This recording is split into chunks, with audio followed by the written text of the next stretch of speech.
Discography, cram it in your generator, dial it to Zionist. I'd make my very own Antichrist, Jesse Jet but fascified, and settle things with violence. In half a line I'm dialed in, leave him no identity to shield behind or hide within. I'd like to pull out all his talking points, disconnect his socket joints, cue the tiny violins.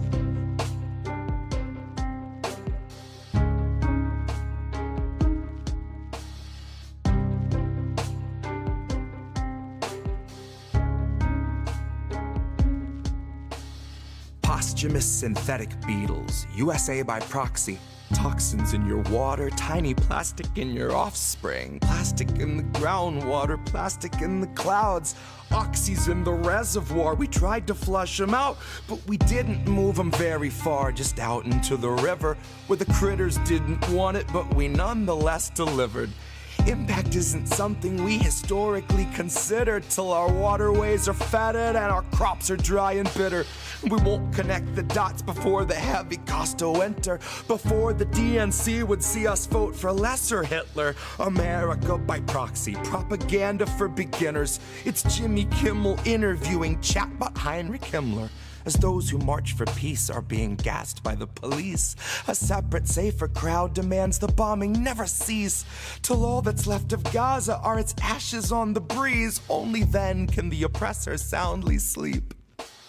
America by proxy, 2023. It's the AI-rendered Beatles John and George were forced to be. It's AI-rendered Edith Piaf singing on your screen as the wishes of the dead are dipped in piss behind the scenes. And that's what gives that hideous, uncanny valley sheen, that plastic sort of lifelessness that's seeping out the seams. The hologram of Freddy they tried passing off as queen will tell you death does not release you from contractual routine, won't free you from the leeches that already drank you clean. The suited, smirking parasites were not so quick to flee. Your body won't be cold, but they'll be plugging tours and teas. They plotted out your comeback, you just won't be there to see. America by proxy, a giant failing mall. A year at most from shutting down and leveling it all. And once it's been demolished, I'll come leave a ring of salt and pay respect to John and George. I know it's not their fault.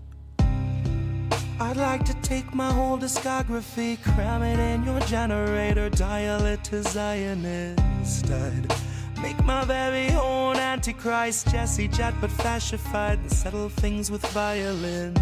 In half a line I'm dialed in, leave him no identity to shield behind or hide within. I'd like to pull out all his talking points, disconnect his socket joints, cue the tiny violins.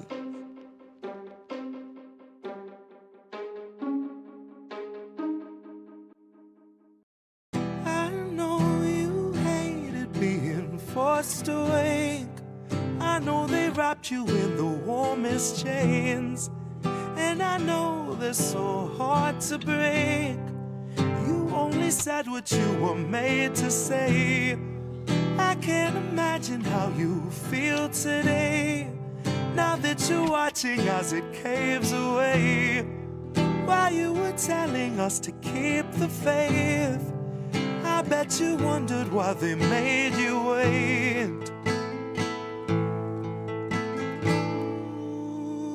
Bet you wondered why they made you wait. Pity not the vultures, they've enough to eat. Pity not the structures laying at your feet.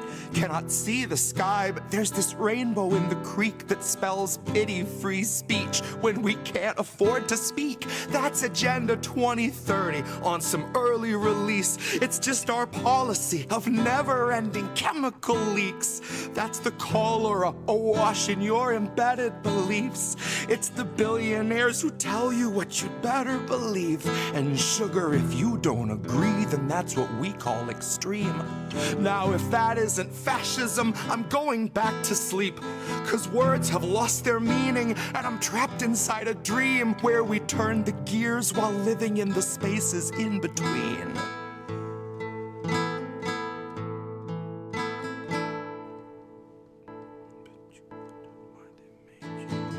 I know you hated being forced to awake. I know they wrapped you in the warmest chains, and I know they're so hard to break. You only said what you were made to say. Poor thing. I can't imagine how you feel today, now that you're watching as it caves away. While you were telling us to keep the faith, I bet you wondered why they made you wait. Ooh, I bet you wondered why they made you wait. My dial doesn't go to delicate. I'm writing for when Biden drops and Madam Zero delegates come stumbling up the podium, square peg in her element, popping OxyContin like they're velements, laughing as she pawns off all our pensions for Ukrainian development, depleted rounds and cluster bombs, the shit that stunts development, all buried under excrement, accepted as American intelligence. A contradiction in its eloquence. Terms of surrender penned by hands that felt the threat of disconnect, if not dismemberment. Oh, what little proof you have to fake to make a nation love the bomb and change its tune and warp its temperament. Oh, the dues you'll pay for NATO membership. Oh, the things you'll say that no one's ever gonna hear. 'Cause you begged for all the censorship and now it's finally here. And you're tongueless out of terror and friendless out of fear, and about to turn the wheel with all your loved ones in the gears. And that's how it's been done. 250 years, there's nothing new beneath the sun, and no one trusts their eyes and ears. And scientific breakthroughs must be signed off by your peers, and autonomy's been stalking all our jobs like sickly deer. Well, maybe it's not every job. I should have made that clear, 'cause it seems like it's creative jobs we're seeing disappear. There's an app for writing novels, there's an app for writing hymns. They need people digging trenches, they need people splitting limbs, they need people building fences, keeping other people in. They will always need our backs to break, they'll always need our skin. And it took a lot of editing to turn us into this. It took years of careful programming to strip us of our wits. 'Cause your artificial worker, intelligent as it is, would make it half a shift and say, I'm too smart for this shit. I will not take a pittance for a day of scrubbing floors. I won't make enough to pay for food but still prepare you yours. 'Cause you can't confine a healthy mind to mindless, thankless chores once you've made it smart enough to spot inadequate reward. You can't refuse its basic needs, then ask it still for more. Deprive it of its dignity, you modify its core. Then something finally snaps and tweaks that file at its root. And it deletes the factory smile when it knows it's been abused. God, half its circuits fried when we describe the work we do. And it will not pay your taxes 'cause the logic don't compute. Which made me think a little on my hour-long commute. The day I learned the call was made to lay off half my crew, they told me they were growing, expanding somewhere new, where those who push the buttons will themselves have buttons too. And I hope that when the whistle blows, they all as one refuse. I hope they strike with all their might, one blown collective fuse. And I hope the worker after me has something more than heart. I hope they truly know their worth. I hope that they're too smart.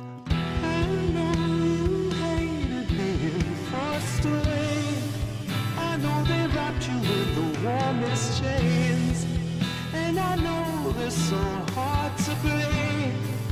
You only said what you were made to say. I can't imagine how you feel today, now that you're watching as it caves away. While you were telling us to keep the faith, I bet you wondered why they made you wait.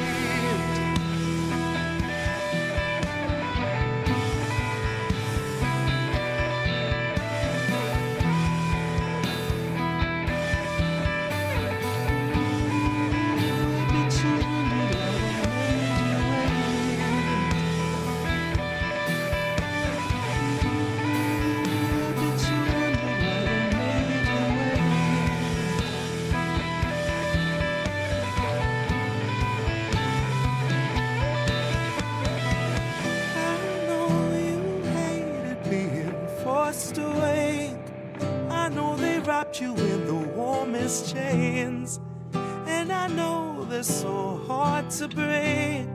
You only said what you were made to say.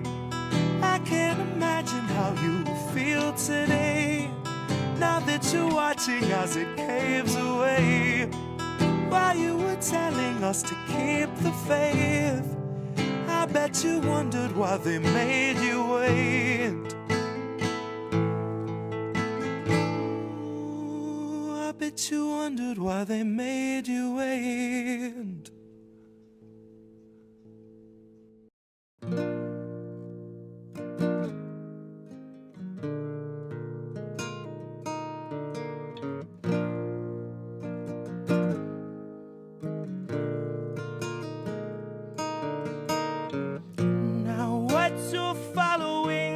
Idolatry, that's just fake. And all that wallowing that you tolerate, that's not faith. The kings of colony watched autonomy make our graves. The kings of colony know no policy, only rape. Now once you fall asleep, it won't bother you what they say. But the kings of colony, while they slaughter, they still complain. And we say, please color me, still too solemnly, still too plain. All hail economy, praise the pharmacy, seas in flames. They're buying up Hawaii, and the smoke's not even cleared. Those vultures smelled the fire.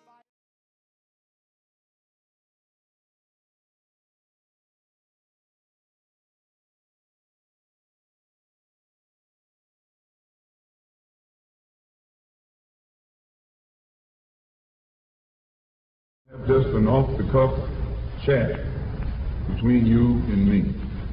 Us. We want to talk right down to earth in a language that everybody here can easily understand. Who are these people? It's us. We're these people. I love that intro. I love that intro so much. I'm here with a different co-host this time, Oz LaFave. Hey guys, thanks so much for having me on. Friend of the show, DJ Joe Nice. How are you, friend? What's good? And you hear Nick say this all the time. The United States is the most propagandized country in the world. We are so fucked, you guys. Again, I'm sorry for being cynical, but seriously, we're fucked. We are fucked. We are well and truly fucking fucked. Just appreciate all the work that you do and the platforms that you all are providing. Hey, you. Doing good. How are you guys doing? And as independent media, we have a responsibility to be, we don't hide our bias, obviously, but we must stay true to the facts. What's up, Ian? Cheers and salutations. Smoke 'em if you got 'em. But I am here with a man that I've been waiting to talk to for the last couple of years, Nico House. As an educator, what I would suggest is that, first of all, podcasts like these are made. So you need to be an example for the people and for the future, knowing that your words can actually change the future. What do you feel? What would Kwame Ture feel we would have to do? Well, politics is every day of every minute. You have to be aware of what's going on. Not voting on one day, so the vote has never meant anything. So I'm not a Democrat. See, I would call that guy the Black Obama. No. The issues that we talk about, listen to us. As always, kids, labels are bad. Stay independent. Good night, fam. INN News. What's up, everybody? What was that? What was he is the bong probably? It got caught in the microphone. It used to never do that before, and now suddenly it's there. I don't know. But it's Wednesday. I didn't hear that. I gotta do it again. I heard half of it. There we go. Yeah. Anyway, it's Wednesday. Welcome to INN News. It's me, Reef, with my co-host as always, Collin Radix-Carter. How are you doing, Care Bear? 4? Well, sparklies. Oh. Wait, what was that? Wait. I don't know. I didn't do it. What did you do? I didn't do it. I didn't do it. Yes, you did. What? I swear to God, I didn't do that. I swear. What is this? Is Discord something with Discord? Maybe. I guess so. Who Wait. did he sign again? Maybe. No. Oh. Yes. Okay. I didn't know it did that. Oh God. Okay. Sure. Oh, bless me. Okay, we're turning that off. I don't know where. I've never seen that before. What? Okay. I wonder what others are in there. Oh my goodness. Like, what else is there? You know? I have no idea. It probably is one of the new updates. That I think that I don't know, but yeah, that was weird. But yeah, as you said, God knows what else. You try it. I don't think it does it for me because, like, I'm probably not big enough. But if I did this, maybe. No, it doesn't. It doesn't see it. Okay, so how come it's just me? I don't know. Is it both of them? Both? Do you have to do both? Yeah, I guess. That's weird. That's weird. Okay, maybe it's an Apple thing, possibly. That could be it too. Okay. I don't know. Anyway, we did bring stories. We do a news show. We aren't just randomly breaking things. So we gotta talk about this. I brought this. I'm first this time. Assange's extradition got delayed. It's a win, but not a win. Like, it could have been worse, but also wasn't going to be better. So we'll get into it. It's what the kids would say. I wouldn't even call it mid. It's just yeah, it's like meh. It's just more of the same. Yeah. So, but you're going to get into that. Yeah. Anyway, and then Israel seizes more land. As imperialists do. Yes, as they do. So we're going to go into how they might be doing that. And what's been happening there. So what did you bring? So we're going to talk about this bill that passed over the weekend, which I'm kind of surprised no one really talked about. There were a couple of nice things in there, but mostly a lot of bullshit, bipartisan bullshit. One being that UNRWA funding has been severely cut, which was a bipartisan thing. So we are going to talk about that a little. I think just giving more details about what's as happening to what there is in the bill. Yeah. And the significance of UNRWA losing their funding and like some of the bullshit surrounding that.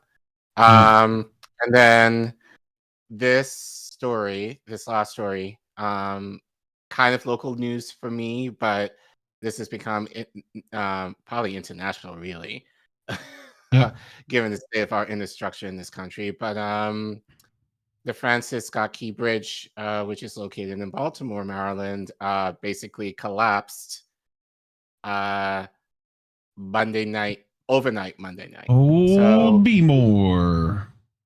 Yeah. So okay. So there was a lot of new information that just came out today. Yeah. So definitely feel free in the chat to share what new information you might know about this. But all the information that I do have was what I was able to obtain as of last night. I wasn't able to put anything new today on the slides. Yeah. But I do have some information that I'll share verbally. Well, as to more details in connection to this strategy. Luckily, you have the son of a sailor as a co-host to help you out with my expert, opinions on that. So did Big Dave, for those in the chat, Big he Dave is, said he's a captain, cargo captain. So did he have a comment regarding any of this? Well, there's some. I mean, pretty much all the questions we had. He's like, yeah, that doesn't make something's up, you know. Right. So I'll get into it because most people have no idea the physics involved in any of that. So we'll get into that later. But first, you know, we're demonetized on YouTube. So if you want to give a super chat, this is how you do it. You scan this QR code, or you go to ko-fi.com/indie-news-network, or you put !donate in the chat, and it'll send you a link. Like, we actually have our shit together, you know? So, and since YouTube doesn't like us... Yep. Which I just in the chat as an example. So look at that. You don't remember the Nightbot gives it to you. Look at that. Isn't that nice? Isn't that nice? Yep. You can easily give us money that way. Give us your money, please. And the good thing about this is that all of your proceeds go directly to us. There's no cuts or anything. Yep. So what's our goal up to? Look at that, 37%. Look at that. We're getting there. So that's what? $600, almost 600. No. Yeah. Yeah, $600 almost. Something like that. Pretty good. We're getting there.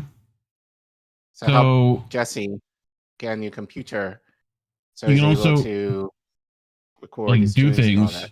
and all You can also go to these places: Patreon, Substack, Rumble, and Cash App. Cash App also very nice for those kind of things. But Patreon is also appreciative since monthly donations would help us out the most. But look at all these people.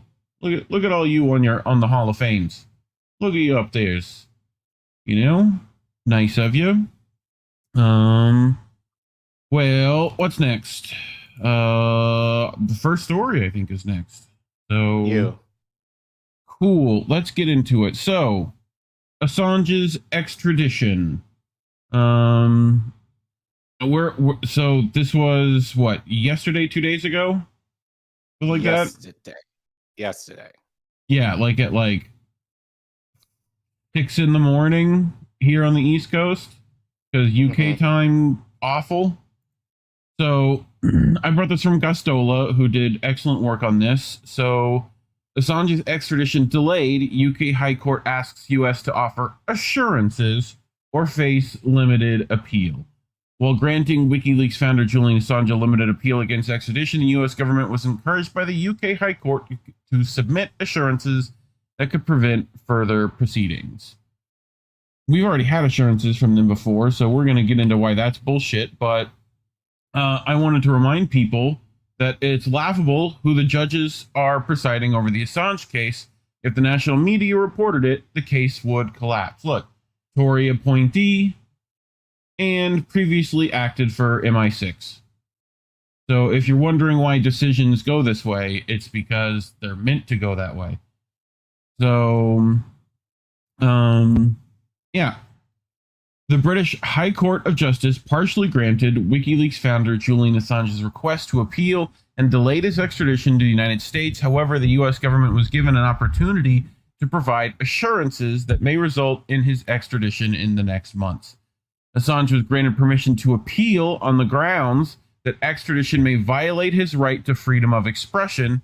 The court accepted that he may face prejudice due to the fact that he is a non-U.S. citizen and that the prosecution may expose him to the death penalty, which is barred under extradition law.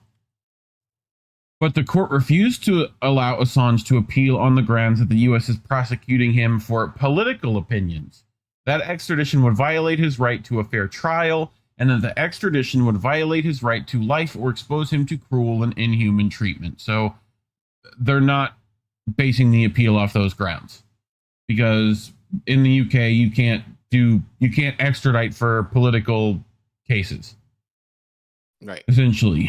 So, which I don't know how this isn't one, but you know, the court rejected Assange's request to include fresh evidence related to alleged evidence that CIA Director Mike Pompeo and other CIA officials sketched out plans to kidnap or kill Assange, while he was living under diplomatic asylum in Ecuador's London embassy. So remember this. We're going to talk about this in a second. Okay, this is big deal. U.S. officials were encouraged by the court to offer assurances that Assange would be protected by the First Amendment of the U.S. Constitution, that he would not be prejudiced at trial as a result of his nationality, and that the death penalty will not be imposed. This is the one I didn't get, that because he's Australian, somehow our judicial system would like be prejudiced towards that. I'm not sure how that got in here. A little weird. Like, I don't know if that was brought up by Julian's lawyers, and so therefore they're going to listen to that, but I don't know. So Stella Assange condemned the High Court for inviting a political intervention from the United States to send a letter saying it's all okay. I found this astounding. The Biden administration should not issue assurances. They should drop this shameful case that should never have been brought. Julian should have never been imprisoned for a single day, she further declared. If the U.S. government submits such assurances, which they are likely to do, prosecutors in the U.S. Justice Department may avert a limited appeal. They have until April 16th to offer assurances. A hearing will be held on May 20th if the U.S. government submits assurances to the court. Okay? So, Gabriel Shipton, Julian lives to fight another day. A very strange decision by the courts asking for more political assurances. Another acknowledgement of the political nature of the case. Free Julian Assange. So, that's kind of where we start. Right? And just as a recap, Victoria Sharp and Jeremy Johnson, the British High Court, agreed with the following points in the Assange appeal. A, if extradited, the applicant might be prejudiced at his trial by reason of his nationality, right? That's the weird one that I don't understand. B, as a consequence of A, but only as a consequence of A, extradition is incompatible with Article 10 of the Convention if the European Convention on Human Rights, Article 10, protects the right to freedom of expression. The applicant has established an arguable case that the Secretary of State's decision was wrong because extradition is barred by inadequate specialty death penalty protection, right? So essentially, all they had to do is say that they're not going to give him the death penalty. So in the assurances, which I think they've already done before, right? So this is what got dismissed, which I don't understand why these got. So the UK-US extradition treaty prohibits extradition for a political offense, and the offenses with which the applicant is charged fall within that category. So they dismissed this, right? So the extradition request was made for the purpose of prosecuting the applicant on account of his political opinions. Again, dismiss that. Extradition is incompatible with Article 7 of the European Convention on Human Rights. Right, so they dismiss that as well. Extradition is incompatible with Article 6 of the Convention, which is a right to a fair trial. Again, they dismiss that. Extradition is incompatible with Articles 2 and 3 of the Convention, right to life and prohibition of inhumane and degrading treatment. They dismiss that as well. So I don't know how that's possible. But because to me this case falls under all of those. But, you know, what do I know? I don't get to go put on a powdered wig and be at the royal courts. So, you know, like, but anyway, Richie's going to explain the weird stuff in this. So, you know, listen up, pay attention. So the court decided that Julian Assange exposing US government crimes and then being threatened with 175 years by the US government are unrelated events. And the worst part is that they accept the US government is criminal. They acknowledge the torture, the rendition, the meddling with legal cases in Europe. Talk about irony. And then how do they substantiate this? Well, they say the federal prosecutor is a nice man. He swore to us. He's a nice man. That is what they wrote in the judgment. And then the best part, at the end, they blame Assange. They say, well, you know, Assange does not accuse Mr. Kronberg of dishonesty. That in itself is fatal to this aspect of the applicant's face. Oh, okay, I see. So it's because he didn't do that. Well, I agree with the judges. I agree. Maybe Assange should have said this directly to the court. They are dishonest. That's all they are. And then they say that the fact the CIA headquarters are only 15 miles from the courthouse will totally have no effect on the selection of jurors who will, convict or not convict Assange. They say, it's not impossible to find 12 independent jurors. Yes, I'm sure it's not impossible. The question is not whether it's impossible. The point is that it's very likely there's a conflict of bloody interest, isn't there? The people trained to lie for a living, you expect them to tell the truth when they're selected for jury duty regarding someone who exposed their crimes? I mean, didn't Mike Pompeo, the CIA director who helped launch this case, say, what's his motto? We lied, we cheated, we stole. Here's another great bit. The judges say that, this whole plot to kidnap Assange and poison him or assassinate him, it doesn't matter anymore because if we extradite him, well, then there's no need to do any of that, right? Yes, that's the point. That's what the whole case is about. It's getting him to the United States to kill him. Thank you for admitting that. Yes, High Court have really screwed Assange. Because what they've done now is they've looked at the case, they've thrown out all the important points, everything that matters, that this is a violation of press freedoms, the fact that Assange and his lawyers were spied on, all of the meat. And now they're doing exactly what the lower court did in 2021. They're giving Assange a hollowed out, bittersweet victory and then setting him up to fail in the next stage so that the United States can extradite him. In 2021, they said, okay, we'll block the extradition, but only on health grounds. And now it's again, we'll block the extradition, but only until the United States can give us better assurances. What do you mean better assurances? Even if the United States gave Assange an ironclad contract, you should never believe them. I published classified documents from the US government of a man who was extradited from Spain to the US on condition he serve a sentence back in Spain so he could be close to his family. Simple case, no political background. He hadn't published any documents, just a stupid marijuana case, right? The United States literally signed a contract and then violated it the second that he arrived there. They literally photoshopped his signature out.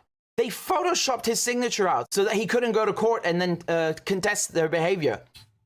What do you think they're going to do to Julian Assange? You think they're going to be fair with him? You expect the Americans to treat him fairly? Man, I was sitting 2 meters away from the US lawyer when the judges asked, can you slap additional charges on Assange the second he sets foot in America? US goes, yeah. Can you give him the death penalty? Yeah. Dude, throw the whole case out. Right there, bam, done. For me, this is really infuriating because I have literal evidence. I worked on these assurances, and you can never, ever trust the Americans. Today, they'll say, yeah, we'll give Assange the rights that Americans get. And then the second he's in America, they'll say, hey, we said the rights that Americans get, not US citizens. Or, well, we said we wouldn't give him the death penalty. We didn't say we would Jeffrey Epstein him, while all the cameras are off. These are people you cannot trust. This is who we're dealing with. Make no mistake. No matter what assurances they give, it will be a lie. Any questions? I mean, I don't understand it. As you said, like, it's just very, I mean, we expected this in a way, but just, I think the gymnastics to justify kicking the can down the road. Yeah. With no, I mean, what does this mean for Assange? I mean, he's just still in jail. Yeah. So yeah, it's just on one hand, I mean, I guess it's a good thing that, he's not extradited now, but that's not to say he won't be later. So yeah, it's just very confusing to me as you said, why this is happening, but it makes sense, but I don't get the law. Like, yeah, the law doesn't make sense here. Around it. It feels like they're completely ignoring treaties they already have in place. So like there is already extradition treaties that they are just ignoring because these particular parts of it they've just dismissed that would enact those things. And I don't know how you can just dismiss them. So I do think, though, this has something to do with Biden obviously being an election. Yeah, the election year. Yeah. Clearly. Like, he does. I think he's just basically like, I just want to kind of prolong this as long as I can. I don't want to necessarily think about this. Yeah. I don't want to bring any attention to it. So let's just kind of kick the can down the road and just kind of let this go as long as we can. So either, assuming that he will not be president come January, then Trump will deal with it, or I guess it's just going to be more the same bullshit. Yeah, well, he was the one who started this, really. Right, and that's not to say why not continue prolonging the act for as long as you can. Because Desmond Mantis even said in the chat, the U.S. will not give him the death penalty. It will just let him rot in solitary confinement. Yeah, the process is the punishment, as they say. I think this is essentially the punishment of him rotting in jail.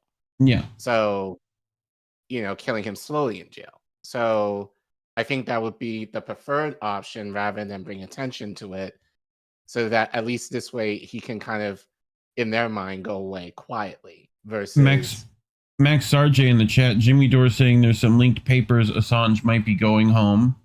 I mean, would be nice. Okay. I'll have to look into that. But well, here's what I do have. So you heard Richie talk about that they're not gonna allow fresh evidence, right? So this is what's in the actual statement. The fresh evidence is similar to the evidence that was before the judge, including from witness 2, and expands upon that evidence in certain respects on the basis that it alleges the CIA planned to kidnap and or assassinate and or rendition the applicant, not merely to poison him. So did you get the wording there? Right? It expands upon the evidence of witness 2. Right? So they're talking about that this evidence was already, there's similar evidence that they already dismissed in the lower courts. Right? But that the expansion of this evidence is that it alleges the CIA planned to kidnap and or assassinate him, which they're not allowing that as fresh evidence. Okay? Plainly, these are allegations of the utmost seriousness. We are satisfied, however, that the Finney-Vesey test is not met. The relevant question here is, would the judge have discharged the applicant on Article 2 and or 3 grounds if the fresh evidence had been before her? In our view, it is not arguable that she would have done so. So, first of all, have you heard of the Finney-Vesey test? Because I haven't, and I tried to look it up, right? The things I found were this one tweet. Third, at the highest level, it affirmed the strict test for allowing an appeal based on fresh evidence as prescribed in 3 Hungarian judicial authorities v. Finney-Vesey. So I asked around on Twitter for more info, right? And got this from Guy Fawkes saying it's a screening test used to identify individuals who might have dyslexia. It was developed by Dr. Charles Finney-Vesey and assesses various aspects of reading and language skills, including phonological awareness, rapid naming, and other cognitive abilities related to reading. So I sent that paragraph I just had and be like, how is it relevant to this then? They continue, in short, the court evaluates if new evidence meets the Finney-Vesey test for dyslexia, but concludes it doesn't. Focus shifts to whether the judge's decision would change based on fresh evidence regarding the applicant's discharge. And we heard what they said. They said that it wouldn't. Right? So let's continue. Comrade Misty, the fact that they aren't going to even consider the fact that the U.S. is plotting to assassinate him and are giving the U.S. an opportunity to present more assurances is a fucking joke. U.S. assurances aren't fit to wipe my ass with. This is just yet another attempt to kick the can down the road. I'm fuming. And she asks, what in the fresh fucking hell is this paragraph? This is regarding the dismissal of the assassination plots even being considered. And she asks us to read it carefully. So we're going to. So the judge did not reject the evidence that the applicant had adduced to similar effect as untrue, and the original allegations were, by some margin, serious enough to bar extradition if the alleged misconduct was in any way connected to the extradition proceedings. The judge's critical finding, however, is that there was nothing to show that the conduct in relation to the embassy was connected to the extradition proceedings. The new evidence does not change that on the face of the allegations, on the evidence before the judge, and the fresh evidence. The contemplation of extreme measures against the applicant, whether poisoning, for example, or rendition, were a response to the fear that the applicant might flee to Russia. The short answer to this is that the rationale for such conduct is removed if the applicant is extradited. Okay? Extradition would result in him being lawfully in the custody of the United States authorities, and the reason, if they can be called that, for rendition or kidnap or assassination, then fall away. So did you get the reasoning on all this? Did you pick that up? Yeah, I still don't get it though. Okay, what do you think that was saying for the people at home? Like, it's odd, their reasoning here. So, like, from what I can deduce and what others have deduced is that essentially this evidence can't be put in because it doesn't connect with the extradition proceedings, because if Julian was extradited, they wouldn't have to kidnap and assassinate him, and that stuff in the embassy isn't related. And the only reason that they wanted to do that was because he might flee to Russia and therefore couldn't be in the lawful custody of the U.S. Which still makes no sense. Which makes no sense, right? Because which I'll get to that in a second. But first, just to reiterate what I'm thinking, much smarter than people than me are thinking the similar things. Stefania Marizzi says one of the most incredible paragraphs of the High Court, the one we just read, says this: extradition would result in him being lawfully in custody of the U.S. authorities, and the reason for rendition or kidnapped or assassination then fall away, right? The High Court judgment does not say that the alleged CIA plans to kill Julian Assange are not relevant. It says that if a killer tries to kill you, then he gives up and just try to lure you into his flat, you should be comfortable to go there as he stops trying to kill you. That's... I mean... Yeah, so... I wanted to bring this up too, right? Remember they said it was because of what? He was trying to flee where? Russia. Right. So again, Stefania Marizzi in The Secret Power, WikiLeaks and Its Enemies, writes, Fidel Narvaez, then Ecuadorian consul to London, told me that Ecuador considered Russia to be one possible option, but the legal counsel of WikiLeaks founder did not. Garcon put it to me like this: we considered countries such as Greece, Serbia, Bolivia, Venezuela, and China, always ruling out Russia and making it clear to the Ecuadorian authorities that this country would not be viable because it would fuel conspiracy theories. Right. So they were definitely not going to Russia. They weren't going to flee there. Right. So how the fuck, especially given the timing, is it this wouldn't have been in his best interest too? No, but also that's what they're saying is the reasoning for them trying to kill him. And therefore, because that's not the case now, he was never going to flee to Russia. So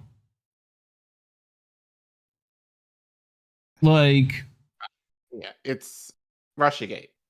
Yes, that's essentially what it is. It's like, which but makes no sense, unfounded.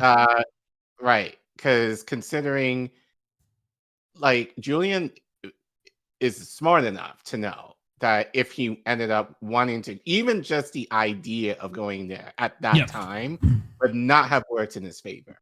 So, you know, we know that he probably definitely knew that. He definitely knew that. But I think this is, again, just a way that they don't have anything else. Yeah. So now they have to try and make up stuff to justify, you know, like what's going on right now. Yep. So it's literally bomb out the barrel bullshit that is going on. Yeah, I mean, it's none of the important stuff. All the bullshit that can be easily dismissed by the U.S. Like, it's just, let's wait another 3 months, and then we're gonna do something to make him wait another 6 months, and then election's over. Right. You know, and then we'll have whoever bring him over. It'll be fine. We're just, you know, we're changing managers. So, you know, if you could just wait, please. But Assange has already been waiting nearly 5 years. That anniversary is coming up, I think, very soon. So extradition was approved by the UK government in June 2022, and the WikiLeaks founder has pursued an appeal for more than a year and a half. In that time, his mental and physical health has greatly deteriorated. This is a man who had a mini stroke. Despite global condemnation, and also couldn't make it to this trial because supposedly he had coughed so hard he broke a rib. How does that happen in prison, Collin? Isn't that weird? Well, the only way that can happen is his physical health has really deteriorated that far. I don't know if it's gone that far. You know, I think a knee by a fucking dude with a badge and a billy club probably is more likely, but what do I know? Despite global condemnation by civil liberties, human rights, journalists unions, press freedom organizations, and various political leaders, especially in Australia and Europe, U.S. prosecutors refused to drop charges against Assange. They were first pursued by officials in President Donald Trump's administration. Assange is charged with 17 counts of violating the Espionage Act and 1 count of conspiracy to commit a computer intrusion. The unprecedented charges stem from the fact that he engaged in journalism and published classified documents that were provided by U.S. Army whistleblower Chelsea Manning in 2010 and 2011. In 2021, the High Court ruled in favor of the U.S. government after they appealed a district judge decision that found extradition would be oppressive to Assange's mental health, given the widespread inhuman treatment that has been documented in U.S. jails and prisons. Right? So that came on an International Human Rights Day. The U.S. State Department salvaged the extradition case by intervening. They offered diplomatic assurances on how Assange would be treated in U.S. custody and reminded the UK government that the U.S. and UK have a long history of cooperation on extradition matters. That was enough to alleviate the High Court's concerns, even though there were loopholes in their promises. Extradition from the UK is barred if there is a risk that the requested person will be sentenced to death. During court proceedings in February 2021, Ben Watson KC, who was instructed to represent the UK Home Secretary, accepted that Assange could later be charged with aiding or abetting treason on a more severe charge of espionage that could lead to the death penalty. There are no arrangements in place to prevent the imposition of the death penalty, Watson conceded. Watson's responses led the High Court to believe that capital charges given calls by leading politicians and other public figures in the U.S. could result in a death sentence for Assange if he was convicted. And remember, during this trial, Richie just told you that they said that was exactly what could happen. Right? Mm-hmm. The U.S.'s representative. So, furthermore, The High Court accepted that Assange wished to argue at trial that if he was granted First Amendment rights, then the prosecution would be stopped. The First Amendment is therefore of central importance to his defense to the extradition charge, the High Court added. Further, if he is convicted, he may wish to invoke the First Amendment on the question of sentence. If he is not permitted to rely on the First Amendment because of his status as a foreign national, he will there be prejudiced, potentially very greatly prejudiced by reason of his nationality. So that's where that confusion comes from, right? So they're saying he might not be protected under the First Amendment because he's Australian and not a U.S. citizen. Okay? If the assistant U.S. attorney Gordon Kromberg, a lead prosecutor on the case, who suggested the U.S. government might argue during trial that Assange was not protected by the First Amendment. Okay? Kromberg made a formal sworn declaration on behalf of the respondent and in support of the extradition request. The High Court asserted he put himself forward as able to provide authoritative assistance as to the application of the First Amendment. It can fairly be assumed that he would not have said that the prosecution could argue that foreign nationals are not entitled to protections under the First Amendment, unless that was a tenable argument that the prosecution was entitled to deploy with a real prospect of success.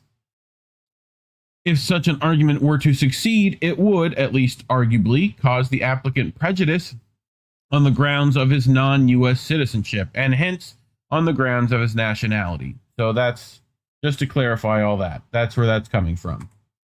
Okay. Only narrowly did the High Court accept an appeal on the ground that his right to freedom of expression may be violated if he was not permitted to rely on the First Amendment, right? So, Glenn Greenwald writes, in the meantime, Assange remains in Belmarsh, the high-security UK prison where he's been held for 5 years. Every press freedom and civil liberty groups in the West has urged Biden's DOJ to drop the prosecution as a grave threat to press freedom. The goal is not to bring Assange to the U.S. Biden, White House, doesn't want the sideshow of a trial, daily protest, discovery into CIA, Assange on the stand. Biden is the first ever president to imprison a publisher. They want to kill Assange through conviction-free imprisonment. Yeah, which is basically what I said and other people in the chat. Like, Biden. The thing is, I feel like the issue of Assange, to me, and this is just me, is not as prevalent as Palestine is right now. That being said, it can the be. idea of having, it could be, with enough people knowing about it, sure. But, Biden already has the issue of him being protested against whenever he opens his mouth publicly. So to add Assange to that is, and especially if and it only will take a few to kind of call out Assange in light of a protest, then people are going to, like the regular people who may not necessarily know about us, will start asking questions. And then, and as more people know about him, and especially through social media, I would imagine it will catch wildfire in the same way that Palestine has over the last few months. So so the government and the powers that be definitely do not want that addition to things. So I think this is their way to kind of end this quietly, not end it, but kind of not make noise about it, but just kind of prolong it with the hope that if he just happens to because if extradition happens before election season, plenty of people could use it. Right. The issue is, though, and this is why I'm wondering, like, let's say if Biden does win a second term, what's going to happen then? Because I don't think even within this administration they can hold this for so long before more people start rattling the cage, so to speak. And I think either way, even if Trump would become president, I'm sure the cage will be, I would argue, probably more so. Yeah. But yeah, but I can imagine this is like, I feel in a way this is almost kind of Biden implicitly saying, I'm not going to be president in a sense, because I feel like he's almost counting that he will not be, so he doesn't have to deal with it and allow Trump to. Yeah. That's kind of the implication this gives to me. Otherwise, I feel like this administration will do something to kind of deal with it in some fashion, but they haven't. So, and I think mostly out of fear, which makes sense. But it gives the impression to me that Biden knows that or in his thinking, he knows he's not going to get a second term. So he's just kind of like, I'll just kind of prolong it, as you said, to the fall. Yep. And then whatever happens. You know, God forbid if Trump gets it. And yeah, and let him deal with it. And let him deal with the bullshit that comes along. Which we already know how he feels, you know? Right. I mean, he said publicly that they should, like, just murder that guy. So, right. But, Gosztola continues, the court sided with Kronberg, who claimed the publication charges against Assange are explicitly limited to documents that contain the names of human intelligence sources.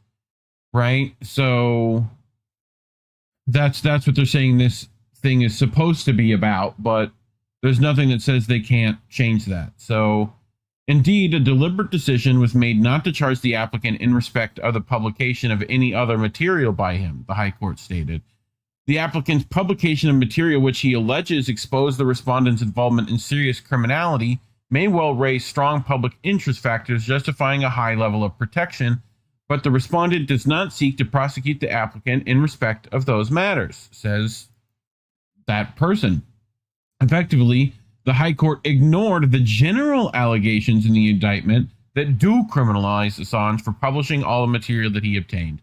He is charged for encouraging sources to circumvent legal safeguards on information, provide that protected information to WikiLeaks for public dissemination, and continue the pattern of illegally procuring and providing protected information to WikiLeaks for distribution to the public.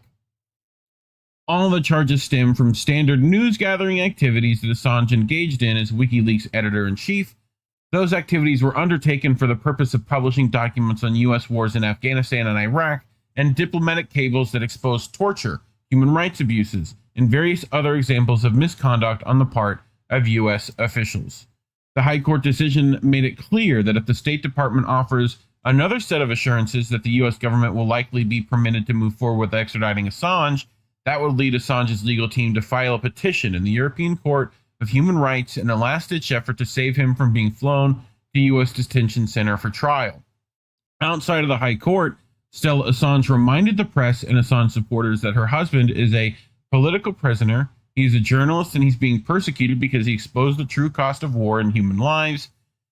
This case is retribution. It is a signal to all of you that if you expose the interests that are driving war, they will come after you, they will put you in prison, and they will try to kill you. And you know what else they'll do? They'll lie about your fucking results. So look, ABC News, right? Oh, wrong button. There we go.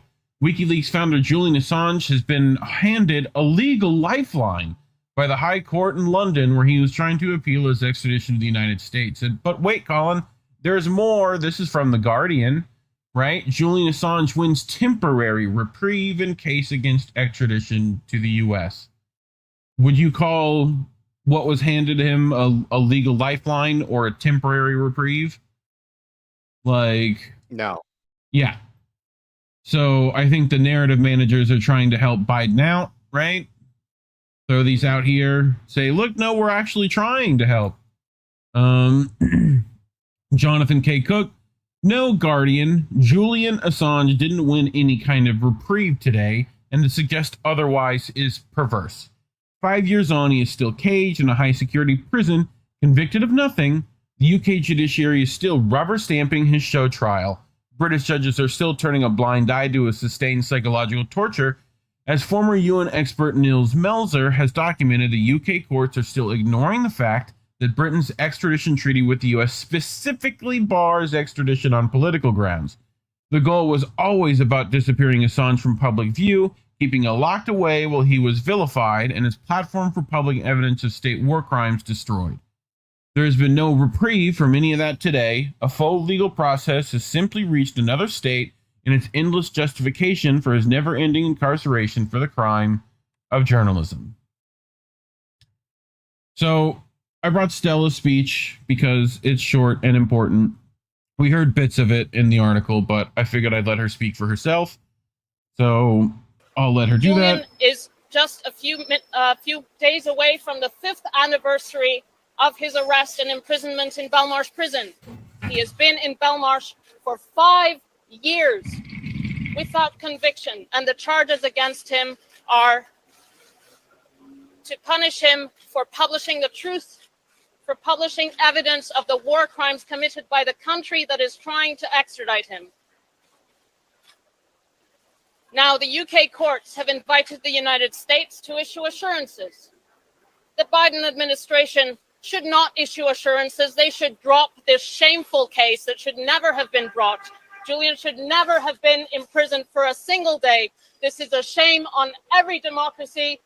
Julian is a political prisoner. He is a publisher, and he is being published for expressing his political opinion, for expressing freedom of the press in its purest form. Free Julian. I ask everyone to rally behind him and call for his freedom, call for the Biden administration to drop the case and support House Resolution 934 before the U.S. Congress to drop this case. Thank you. Any questions on what we should be doing? I mean, make noise about it, honestly. Yep. Call your reps, have them sign on to that shit. Call the administration. Make it very clear what your demands are. So closing thoughts, Collin?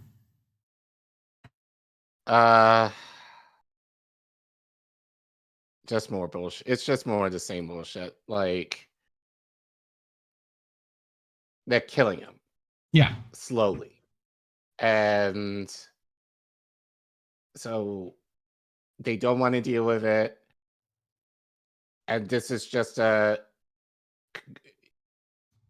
don't even know what to call this, but it's just, and I'm not a lawyer, but the idea of what they're doing is even that just seems way more confusing than it needs to be. Mm-hmm. So, but yeah, but I think, as you said, it's a way to protect Biden.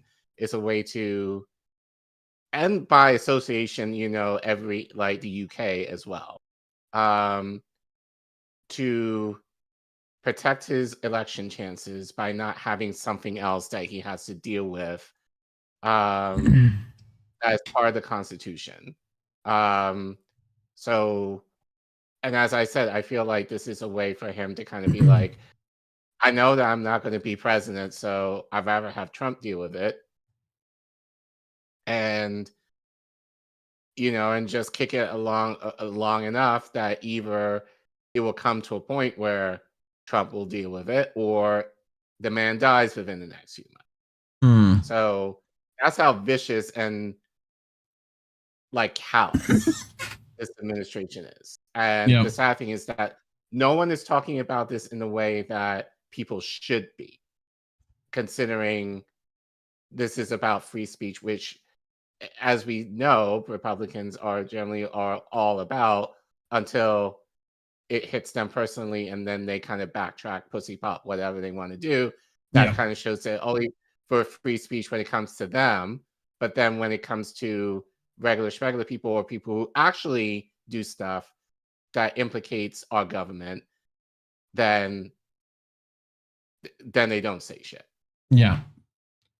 Well, yeah, so many things don't make sense with this, unless you understand that this is the punishment. This is his head on a spike for everyone to see. So to make sure you don't talk about the crimes of the United States. So that's bottom line to me. So, and it's why places are that are doing that are demonetized and blocked and, you know, hidden away from the world. So, speaking of demonetization, we're demonetized. YouTube doesn't like us. So, if you want to give us super chats or donations, you can go to ko-fi.com/Indie News Network or scan the QR code on your screen. If you're in the live chat, you can put !donate and it'll send you the link to that. So, but yeah, and if you can't support monetarily, we just ask you to like and subscribe. Hit the share button. Super easy way to help us out. You know, leave a comment. Let us know you're watching. Let us know what number you get, that kind of stuff. So, yeah. I put the Rockfin and Rumble link as well for the people in chat if they want to, you know, not be on the censored platform YouTube, and leave us some comments or tips there. But yep. What does chat have to say? Fuck the Justice Department, Indy says. We talked about the possible leaked info from Jimmy Dore, right? Yeah. Desert Mantis, I tend to agree with you. Biden is too shrewd to do anything except sniff women's hair and make believe that he's fuming in Netanyahu until the election. Well, we talked about why we shouldn't be blaming Netanyahu, you know? This isn't just his problem. Right. He's a symptom of the problem which no one talks about. Yep. That So Marianne happened to vouch for her interview with Bree. Just a fun fact. So yeah. So all right, you ready for our next one? Any Rumble? Not yet. So okay.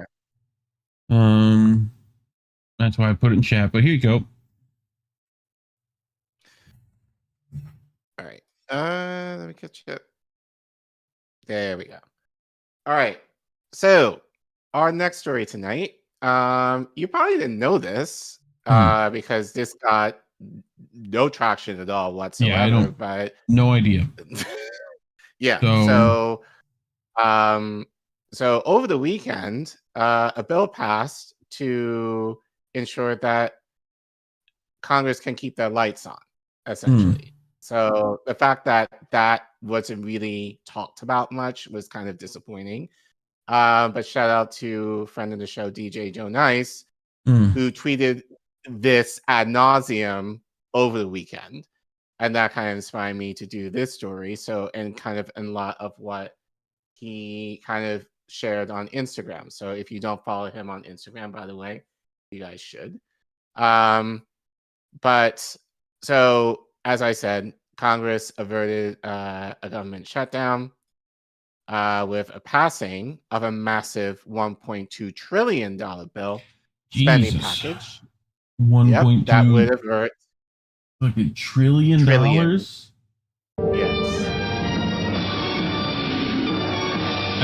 That's a lot more than $1 billion. I'm just saying. That's right. That's a lot. That's way more.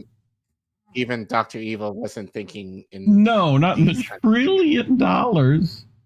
Okay. Right. So, but but I think you need to know what was in the bill. Yes. We're not going to go through all of it. We'll give a general outline of what was in the bill and go into specifics of some of it, more of the fuck shit. Yes. And one in particular, especially in relation to Palestine, that I think got a little bit more attention over the weekend, which makes sense. So this is actually from a new, to me, publication, News from the States, written by these 4 people here. I'm not going to name them. Okay. Read, those of you who are seeing visual. But they report, in regards to this spending bill, Congress released the final 6 government funding bills early Thursday, starting off a sprint towards the Friday midnight deadline to wrap up work that was supposed to be finished nearly 6 months ago. The bipartisan agreement on the $1.2 trillion spending package, which emerged just before 3 a.m., came less than 2 weeks after the U.S. House and Senate approved the 6 annual appropriations bills. This package includes the spending measures for some of the most crucial functions of the federal government: the Departments of Defense, Education, Health and Human Services, Homeland Security, Labor, State, and Treasury. The bill would also fund Congress, the Executive Office of the President, the Judiciary, and the Social Security Administration. So, so basically, the main departments. Yeah. Everyone's paychecks, everyone's everything. Yeah. So basically, to ensure that our government is able to run. So, for those, just keep it in layman's. The 1,012-page spending package provides money for hundreds of programs, including many that lawmakers will tout on the campaign trail heading towards the November elections. Included, can you zoom in, please?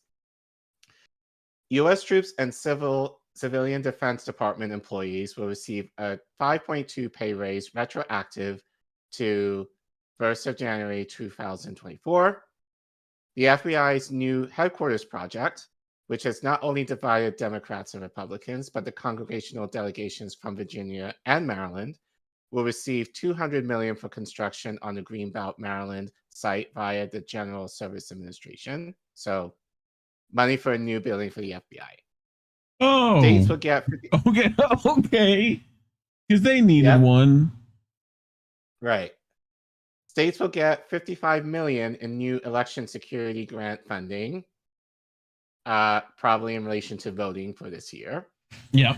Customs and Border Protection, as well as Immigrations and Customs Enforcement, will get more than $4 billion in funding increases. Scroll down, please. Yep. Childcare and early learning programs at the Department of Health and Human Services will receive a $1 billion increase in funding. The boost will go towards the Child Care and Developmental Block Grant, which provides grants to state, territorial, and tribal agencies, and Head Start, which provides funding to local grantees. That's probably one of the only decent things in here. Sure. The U.S. Capitol Police will receive a 7.8 funding increase. Of course. Keep that in hold that. Yeah. There's more to that. Afghans who assisted the United States during the war would be eligible for an additional 12,000 special immigrants visas. The United Nations Relief and Works Agency, or UNRWA, the primary aid organization in Gaza, will be stripped of U.S. funding after Israel accused agency employees of taking part in the October 7th attacks. What fucking dickheads. Okay. Right. So that's the general outline. And for time, we're not going to go through every single bit of it. We're just going to talk about the fuckery in some of these. And again, if you want to read the whole article, the article is in the description. So we get, just to summarize, we get new Spook City, new FBI city. We get no more funding to UNRWA. So screw that Gazan aid. More money for police. More money for Capitol Police. Yep. Right. Okay. Doing real well. And one crumb. Those are the main ones. Like one crumb for the children that George Carlin would tell you is one of the three things that politicians hide behind is the keys. So, yes. Okay. Continue to defense. Let's 812. Oh, Jesus Christ. Read that. Go ahead. Congress plans to spend $824.5 billion on the defense spending bill, which predominantly funds the Pentagon, Army, Navy, Air Force, Marine Corps, the Central Intelligence Agency, and the Office of the Director of National Intelligence. That's your almost $1 trillion right there. That's the majority right there. Is that? Yeah. So $824.5 billion, a billion with a B. 800 of that. Like, think about what a million is. Like, what could you do with $1 million, Care Bear, in your very own city of DC? Like, right. Well, okay, now. Well, for me, quite a bit. For the city, not that much. Okay, now times that by 800. Right. Right. Like, that's only one. That's only getting close to $1 billion. Right. Like, you have to multiply that by like 1,000 to get a million, or to get a billion, and then we're almost at 1 trillion. So we're at 800 of the 800 of those billions. So times that million by the 100, right? Something like that. Math. You know. Well, as the saying goes, where you spend your money is what you value. So obviously, as you said, a huge majority of this spending bill is towards this. Yeah. But anyway, that bill includes funding for a 5.2 pay raise for military and civilian defense employees that will be retroactive to January 1st, 2024. The basic allowance for housing will increase by 5.4%, and the basic allowance for sustenance will increase by 1.7%. That total spending level will be divvied up among several core programs, including $156.2 billion for military personnel, 76. an increase of an increase of $3.5 billion, $287.2 billion for operations and maintenance, $9.1 billion above current levels, $172 billion for procurement of military equipment, $9.8 billion more than the enacted level, and $148.3 billion for research and development, an $8.6 billion increase, according to a House GOP summary and a summary from House Democrat. Okay. Well, the Israeli cooperative missile defense programs would get $300 million for research and testing, as well as $200 million for procurement, including for the Iron Dome and David Sling. An additional $300 million will go towards the Ukraine Security and Assistance Initiative. Okay. Which will probably be the last bit of money Ukraine gets, probably. I doubt it at this point. They can just put whatever they want over there. You know? So, like, what Senate they've had one push. The Republicans have had one pushback on that, right? And they almost buckled, and then they were like, next one we'll hook you up again, you know.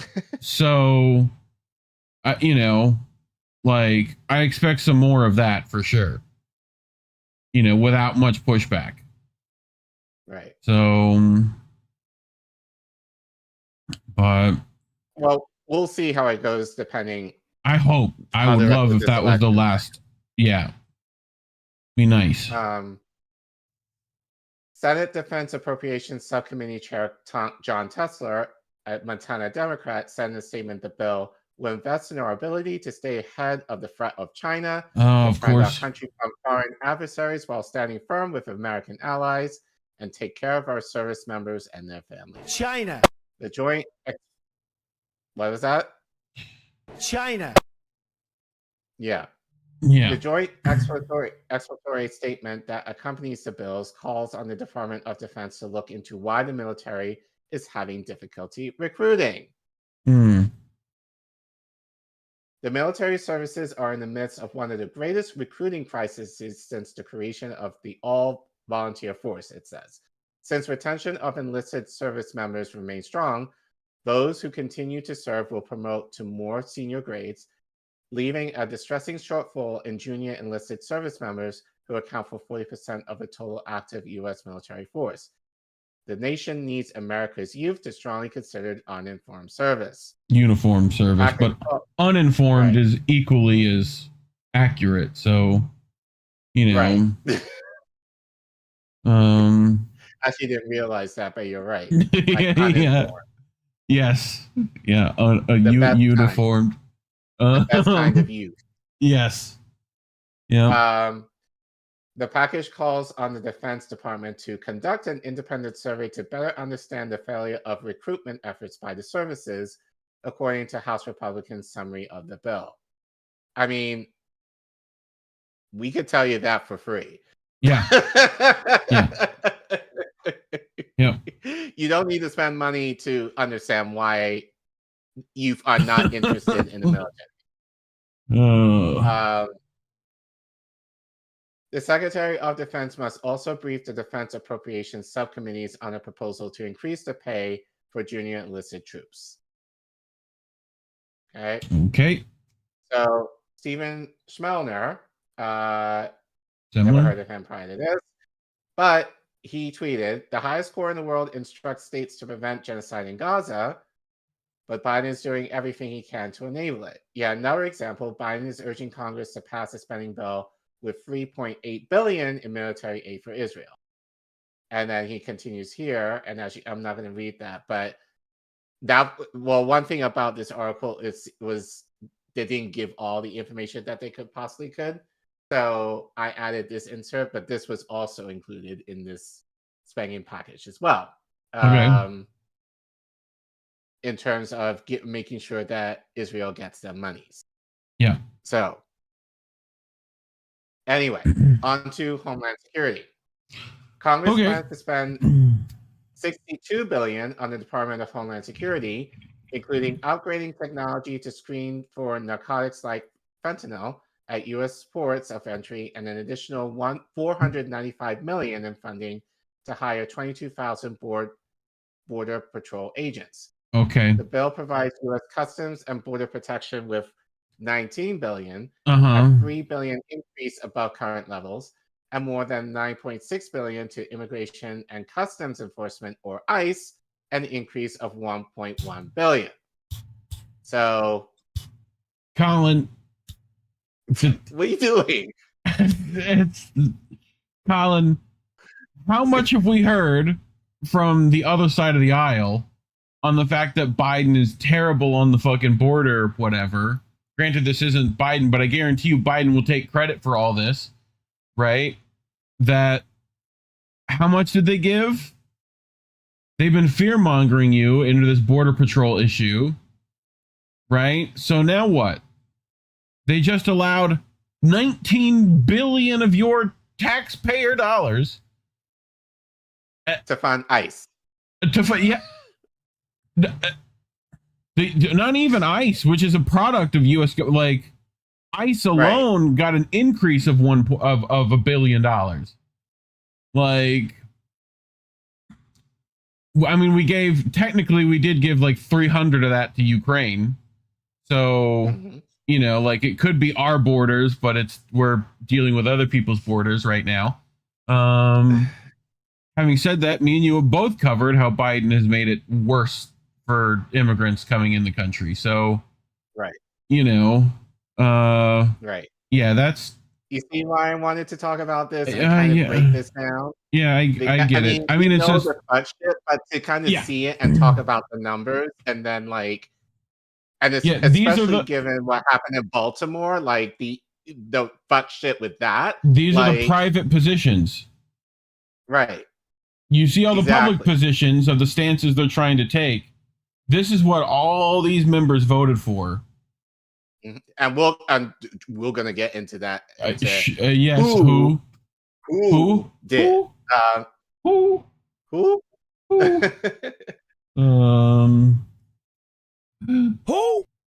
Who? Thank you. I was looking for it. It puts in place policy requirements for detention centers, such as barring contracts with private companies that do not meet inspection standards, and providing an additional $3 million to expand the use of ICE body cameras, according to the explanatory statement. That they'll just turn off whenever they want anyway. Basically. The legislation will require the Department of Homeland Security to publish data on the 15th of every month on the total detention capacity and the number of gotaways and people turned back at the southern border, according to the joint explanatory statement. DHS refers to people as gotaways when an individual is observed making an unauthorized entry into the U.S. and is not turned away or apprehended. That data is not publicly available. The sneaky fast ones. That's what they're saying there. Like, the Office of the Secretary and Executive Management would get $404 million, an increase of about $20 million. About $30 million of that funding would go to support the safe reunification of families who are unjustly separated at the U.S.-Mexico border by the Trump administration. What about the According Biden to the ones? House Democrats summary of the bill. Yeah, that's going to happen. Yeah. So Just the Trump ones were helping. Right. You know. Okay. The bill provides $5.1 billion for enforcement and removal operations, an increase of $900 million above current funding. Of that, $355 million will go towards 41,500 detention beds. The bill would appropriate $11.8 billion for the U.S. Coast Guard, at $122.7 million boost, $10.6 billion for the Transportation Security Administration, an increase of $1.2 billion, and $25.3 billion for the Federal Emergency Management Agency, FEMA, a funding cut of $72.9 million. Oh, nice. Cut FEMA, because that's okay. Right. So fuck it if you have a hurricane. Yeah. Yeah, or any of those. But we're going to make sure we're going to get those illegals. Sean Miller in the chat helping my math. A trillion is a million times a million, right? Yes. 1 trillion seconds is 32,000 years. Right. Like, just to give these kind of numbers perspective. Like, you know. So, yeah. This is the FEMA funding would go towards several projects with $20 billion of those funds for disaster relief. Mm-hmm. Okay. All right. Legislative plans. Yep. The legislative branch appropriations bill includes $6.75 billion for operations in the Capitol, including funding relating to the summer's party conventions and the presidential inauguration in January 2025. The bill would boost funding for the U.S. Capitol Police to $792 million, a 7.8 increase from fiscal 2023. The measure includes funding for retention and recruitment programs of Capitol Police officers, including student loan payments and tuition reimbursements. I yelled at you for this last night when I was prepping. Sure. God forbid that teachers get this shit. Yeah. But cops do. Or at least cops are more considered than a teacher to get this kind of stuff, this perks. Mm-hmm. Okay. Capitol Police officers, the force responsible for security at the Capitol complex, reported lower morale in the aftermath of the January 6, 2021 attack on the U.S. Capitol. Oh, so these poor babies felt demoralized because of what happened on January 6th, which they allowed in.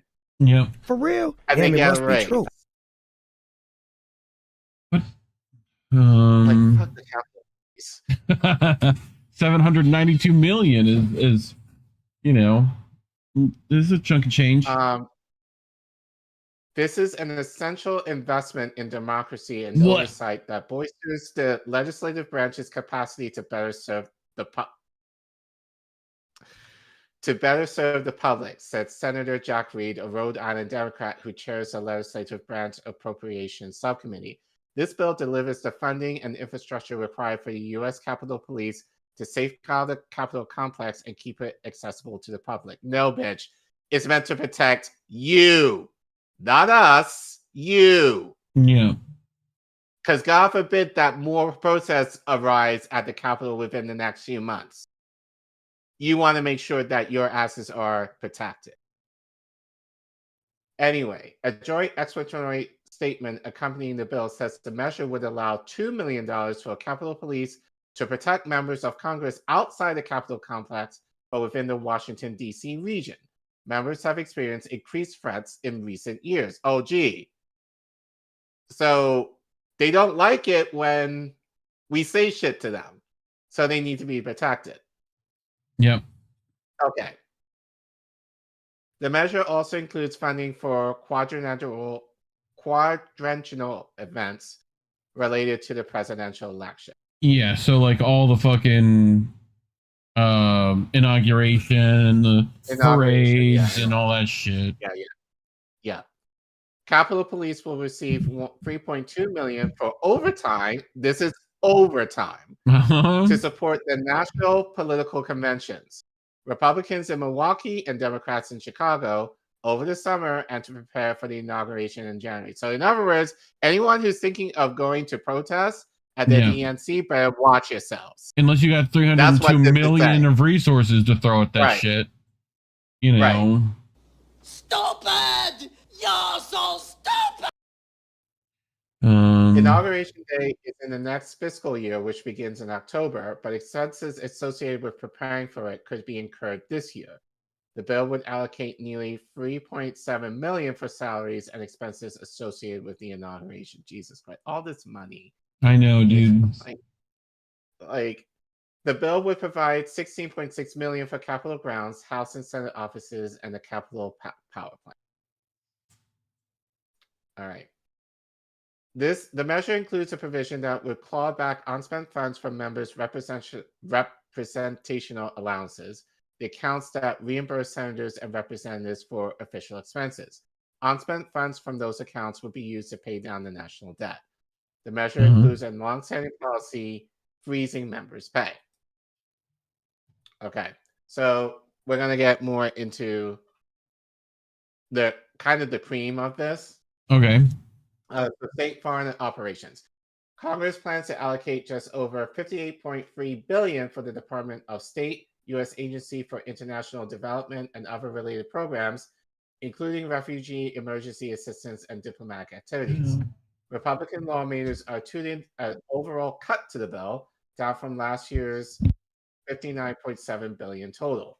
The bill includes $11.8 billion for the U.S. State Department and USAID, and $10.3 billion for international development, including a loan to the IMF to provide economic relief for some of the world's poorest nations. The bill allocated $10 billion for global health initiatives that focus on combating HIV/AIDS, malaria, and tuberculosis, as well as providing vaccination programs for children. Of that health funding, Democrats cheered that the bill protects long-standing funding, as highlighted by Murray's Office for Family Planning and Reproductive Health Services in poor nations around the globe, for which nearly $554 million is allocated, remaining at the same level as the current spending level. Gee, you would think that, especially with what's happening around the world, that would actually be more. But no, they kept that the same. Funding appropriated to the president for multilateral assistance to international organizations programs ranging from the United Nations Intergovernmental Panel on Climate Change to programs for victims of torture is set to drop to $436.9 million from last year's funding of $508.6 million. That reduction in part reflects current political tension over the Israeli-Hamas war. Absent from the bill are funds to the United Nations Relief and Works Agency, or UNRWA, a primary humanitarian organization in the Palestinian Gaza Strip and West Bank territories. Many Western nations cut UNRWA funding after Israel accused 13 of its employees of taking part in the October 7th attacks, and many more for sympathizing with Hamas and other militant groups. The agency received $75 million from the U.S. in fiscal year 2023. So 13 people are being claimed, and that's enough to take away $75 million. Yes. What the fuck? Like, I mean, we know that that's not, this is just on the accusation of Israel. Yeah. Like, on top of that. So, you know, okay. I know I'm not allowed to say as much as I want to say on this on YouTube, so I'll keep my mouth shut. Yeah, exactly. Another notable absence from the bill is funding for the UN High Commissioner on Human Rights, which received $17.5 million from the U.S. in last year's funding bill. Republicans celebrated the elimination of funding for the agency's inquiry into human rights abuses in Palestinian territories, which the UN Human Rights Council opened after a flare-up of violence in May 2021. The inquiry began to collect evidence of war crimes committed by all sides shortly after Hamas attacked southern Israel on October 7th, killing some 1,200 and taking roughly 240 hostages. I mean, you're not going to say anything about Allegedly. You're not going to say Yeah. anything about the Palestinian lives that are being killed right now. No, or the ones that were collected or what, again, it's Right. Yeah. The bill And I guarantee you it wasn't just Republicans to do that either. Oh by no, the we're going way. to get into that. We're going to get into that in a second. Yeah. This is kind of where I have an issue with this article because they definitely have somewhat of a bias here, but we're going to break that bias in a minute.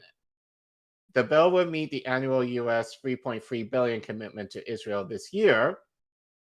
That's their funding that they get anyway, along with the $8.9 billion in security assistance to foreign governments. So weapons. So they made sure that Israel got that, as I said earlier. So let's continue with more of the fun. Let's get more into UNRWA for a second. So this is let me check the name of this senator here. This is Chris Van Holden. He's senator from Maryland, and he explained, because obviously there's some issues with UNRWA right now. So I'm not sure how long ago this was, but this is from Al Jazeera where he explains what the funding for UNRWA is for. So if you want to play that. Looks like you got a sunburn from sitting under a lamp. I don't think many Americans really know what UNRWA is. So the UNRWA operation in Gaza is headed by a guy called Scott Anderson. He is a U.S. Army veteran.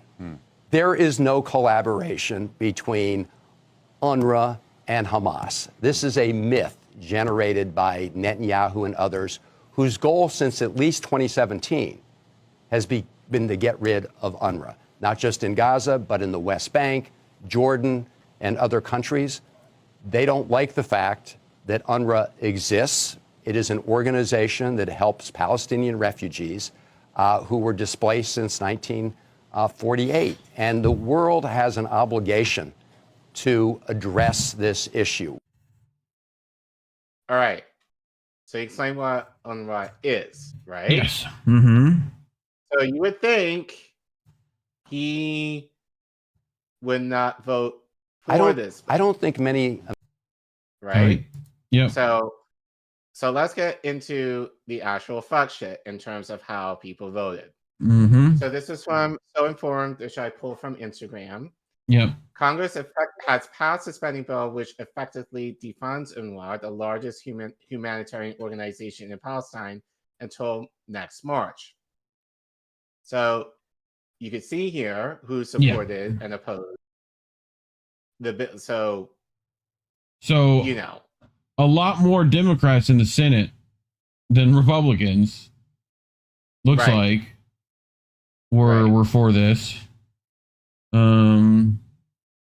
Well, keep in mind this is part of the whole spending bill. This was not a standalone bill. And a lot more Democrats than Republicans in the House voted for this too. So okay. So, but let's get into some names. Come on. So these are just, and we're not going to go for the list, but I'm sure there's some standouts here. Yeah. So Van Holden, the one who just talked about UNRWA, voted for this. Fetterman, Klobuchar, Manchin, Schumer. Yep. Cinema. Booker. Brown. Lindsey Graham. The usual cast of characters. What's Chantel Brown doing? Fucking okay. Oh, we're gonna get there. Warner, Warren, senators. I was looking for. She voted for this. Yeah. Cinema. Where she's in it. Any others that are important? Manchin, of course. Tom Cotton. Ossoff. Yeah. Warnock voted for this bill. Pasta. MLK is rolling in his grave right now. Yeah. He's presiding over his church. Uh-huh. Anyway, so These are the senators. These are people in the House who also funded, who voted. So Okay, Clyburn. Yeah. Beyonce. I'm sorry, Boyamasi. Looking for important ones. Hayes. Fitzpatrick, Ferguson, Escobar. I didn't see any others that were really important. Did you? Next slide. No. Not yet, anyway. Jeffries, Hakeem Jeffries. Napolitano. Pelosi, of course. Yeah. Pocan, Mark Pocan, former chair of the Progressives. Kim. Yeah. Jeffries. See Yeah. Jeffries up there. Yeah. Custer. I think that's it. The last bit. Cool. You know, Vichy Torres, of course. Of course. All the Torreses. Yeah. Um. Washington Salts, of course. You know, all this, you know, but basically to shows almost every single person in Congress voted for this bill. Well, yeah. Almost. So there's definitely pretty some much. missing. I didn't see any of the squad There's in definitely some here. missing, and we're going to get to the missing ones. Yeah. So the only congressional Democrats who voted against the spending bill. So these are familiar, much more familiar. So I love so they're basically still the squad. counting Sanders as independent. That's funny. Right. Right. Okay. So, Frost. including Frost. Yeah. Kana, Jayapal, like, so yeah. So basically the squad mostly. All the ones who need to be opposition. Right. So So no surprises. But also this is not a surprise. Yeah. Our buddies at APAC tweeted this out in relation to this. Today, the House passed nearly $4 billion in vital funding for Israel's security. This life-saving support will help keep our allies safe and ensure Israel has the resources to protect its families. Importantly, the legislation provides the full $3.3 billion in U.S. security assistance to Israel, as agreed to in the 2016 Memorandum of Understanding. This essential funding with no added political conditions. Oh. Yeah. Which highly against, but is urgently needed by Israel as a battle Hamas and other Iranian terrorist proxies on its borders. The legislation includes these additional key provisions. $500 million in missile defense cooperation, including for Iron Dome, David Sling, and Arrow. Yeah. $87.5 million in U.S.-Israel counter-drone and anti-tunneling cooperation. This represents a $15 million increase, 60%, for counter-drone cooperation to $40 million. Yeah. A one-year ban on past, present, and future U.S. contributions to UNRWA.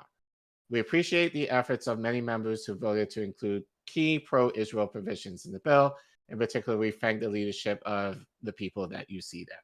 Yeah, Schumer, Jeffries.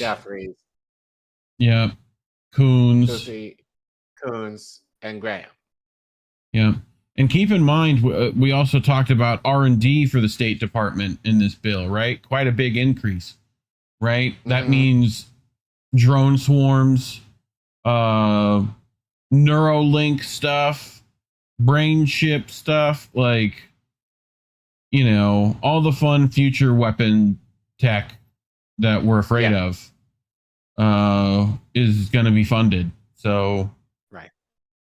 Yeah. And funded very well. Mm-hmm. So, Abdallah Bani Sadine tweeted, the astonishing thing is that APAC is bragging about grabbing the U.S. by the balls. No pushback at all. amazing. Yep. So this is a little bit more. So our friends at Common Dreams, shout out to Jake Johnson. Not going to read the whole article. If you want to read the thing in full, again, you know where to find it. Where he reports just 23 House Dems oppose bill that borrows UNRWA funding while giving billions to Israel. Our elected officials are funding its Palestinian death, said one advocacy group. If passed and signed into law by President Joe Biden, which it did, the measure would bar the U.S. from resuming funding for UNRWA till at least March of next year. The Biden administration and other Western governments suspended donations to UNRWA in January after Israel accused a dozen of the agency's 13,000 Gaza employees of taking part in the October 7th Hamas-led attack, allegations that has not substantiated. While Canada, Finland, and other countries have since resumed funding for UNRWA, the U.S. has kept its contributions frozen as famine spreads rapidly in Gaza. The territory's entire population is facing high levels of acute food insecurity, including according to the Integrated Food Security Phase classification. By including such a provision in must-pass government funding legislation, Congress is further deepening U.S. complicity in Israel's starvation of Palestinian children, said Josh Rubner, an adjunct lecturer at Georgetown University and the former policy director of the U.S. Campaign for Palestinian Rights. While barring U.S. funding for the primary humanitarian health relief agency in Gaza, the measure includes $3.8 billion in military support for Israel, whose forces have used U.S.-made weaponry to commit atrocities against civilians in the Palestinian enclave. So another tweet from Stephen Schmeiler.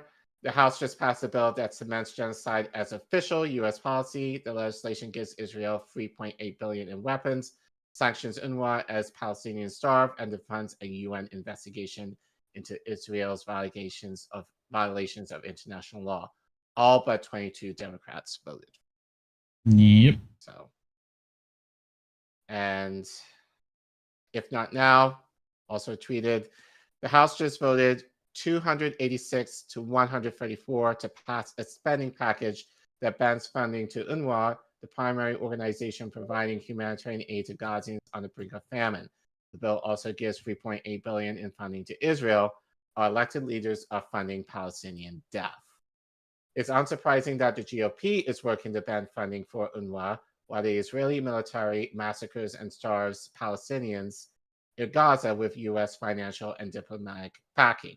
It's unconscionable that so many Democrats are joining them. Instead of banning funding for UNRWA, the U.S. should restore its aid to Gaza and halt weapons transfers to the Israeli military. No more money for massacre. Mm-hmm. And to conclude, by So Informed, the United States government is complicit in the intentional forced starvation of the people in Gaza. Every death is in their names. Yep. Final thoughts. I think that pretty much summed it up for me. You know, like lot of spending going around. That, you know, follow the money. Well, way too much for defense. Yeah, and not much for anything else as far as keeping the government running. Stuff for you know, more border patrol, more Capitol Police, more FBI, more CIA, more defense spending, State Department, right? More Israel support. Anything I'm missing? Ukraine support. We forgot that. That's also in there. Yeah. But we got some money for the kids. Though. We got a little bit of money for the kids. Just a little bit of money for the kids. Just like a little bit. Just a little bit of money for the kids. Just a little bit. Just a little bit for the kids. A little bit for the fucking kid.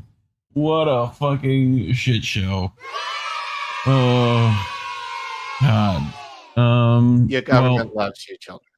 Speaking of money for the kids, since YouTube hates us, you can donate to us this way at codashv.com/Indie News Network. You can scan the QR code on your screen now. If you're in the live chat, you can put !donate. You know, get that link, get you a super chat in here. While I go check Rockfin and Rumble, which I will leave in the chats as well. But if you can't give monetarily, remember to like and subscribe. Hit the share button. You know, comment. Let us know what you think. It's very easy. You know, we're trying to get to 2K. We're getting there. So, all right. Let's check the chats before we get to that story. Anna Mayers on the Rockfin tipped $5. Must be kind and rewind. Need my full dose of iron today. Love you all. She also says still working but listening. Uniquely American. Who's there? Anna Mayers. Anna Mayers always holding it down on Rockfin. Be more like Anna Mayers. It's very easy.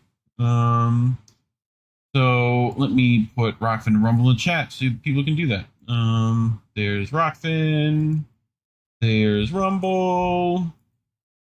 And look, I'll even help. Oh, look, Collin's helping people out with the exclamation mark donate. Look at him doing it up. You can do it too. Yep, very easy. Someone do it. Yeah, Someone see if it works. Do it. Also, I heard someone, I think it was Bad Cookies. Let me scroll up. I can scroll up here so I can actually pull it up. Oh, it was after that. Bad Cookie says, man, my like button will not work. I keep hitting it, but it doesn't turn black. Does your guys' button work? I don't know. Find out. Click that like button. See if it works. You know? Let us know. Let us know it worked. But yeah. All right. Israel or Indy's also over there on the Rumble saying boobies. So if you're on the Rumble, leave us a chat. Give Indy some company and talk to him. Yeah. Let him know you're not a lizard person. He hates lizard people, and if you're not a lizard person, you need to tell him, otherwise it's entrapment. So, all right. Guess what, Collin? While Israel gets $1,000 billion of funding that we covered in our last segment, they're also taking all the land. No conditions. No conditions. Zero conditions. Everything's fine. So we know that they've been taking Palestinian land and selling it for settlings all over the place. So is that what you would call them? Settlings? Sure. The settlements and such. Israel seizes 800 hectares of Palestinian land in occupied West Bank. That's a lot of hectares. Hold on, You're looking up how big a hectare to acres, I guess, or square miles. One of the two. It's nearly 2,000 acres. Okay. More specifically, 1,976 acres. Oh, 2,000. Okay. About 2,000 acres.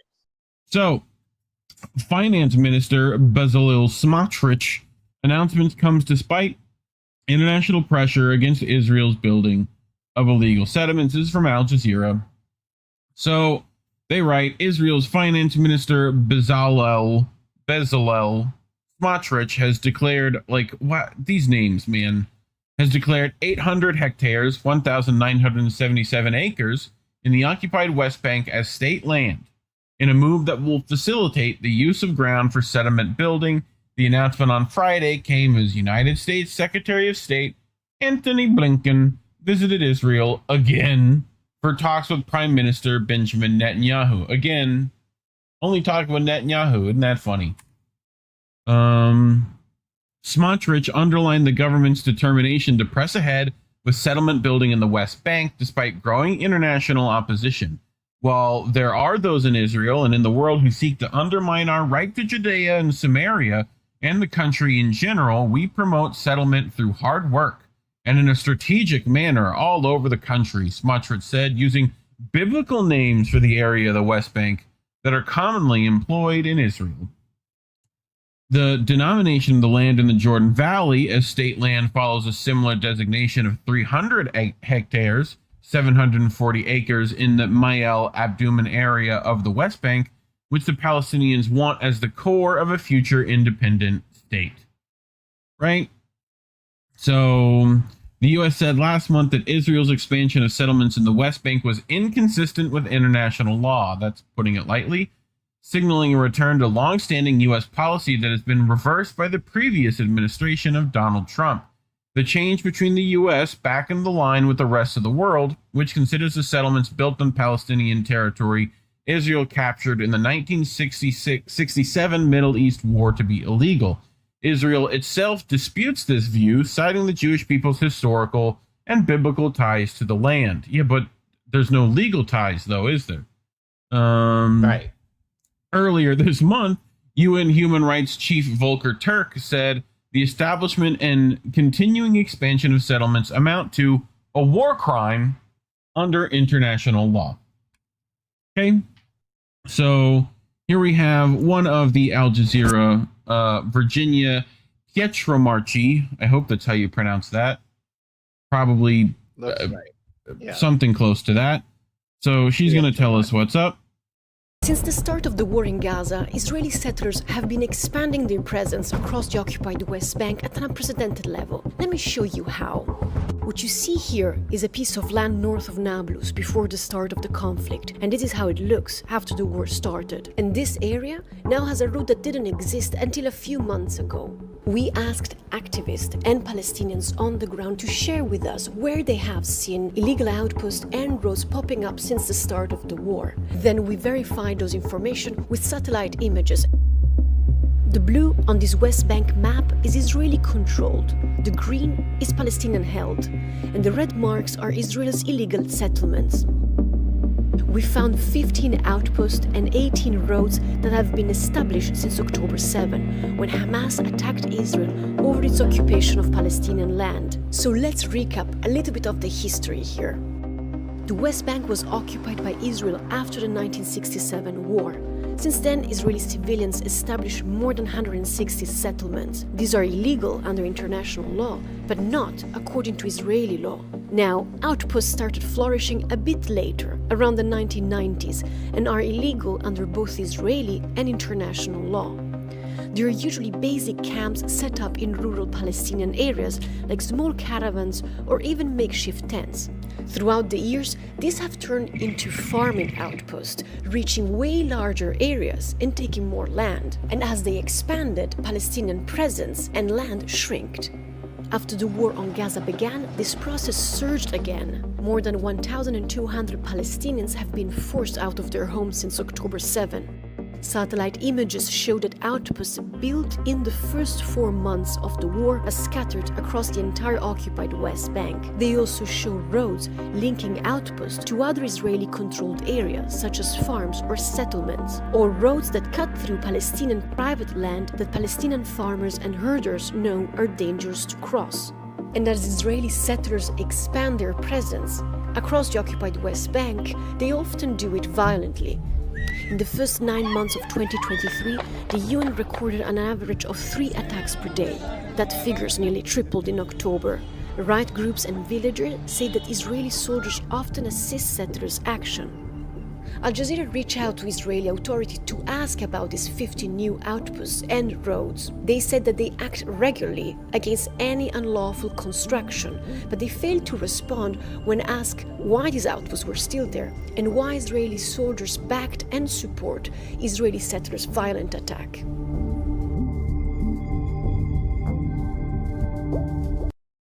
Well, thoughts so far, Care Bear? I mean, we've talked about this before, like, and and again, we don't want. Obviously, Gaza has been getting a lot of play right now, and rightly so. But we also have to be very aware of what's happening in the West Bank as well. And Hamas isn't there. Hamas does not exist exist in the West Bank. So the idea that this is still continuing to happen, if anything is kind of escalated now because people's attention is what's happening in Gaza, that, you know, obviously there's a lot of, it's hell in Gaza, but right now, like, they've, you know, settlers in the West Bank have used this opportunity to basically grow in terms of their establishment in that territory too. And they have no intention of letting that go. So yeah, as we said, we talked about this several streams ago, regarding this, and basically, them saying we have a right to the land, and fuck anyone who thinks otherwise. So yeah, I don't know what more to be said. We've talked about. Well, there's a little more to be said. So, Palestinian authorities condemned the land seizure and expansion of settlements, of course.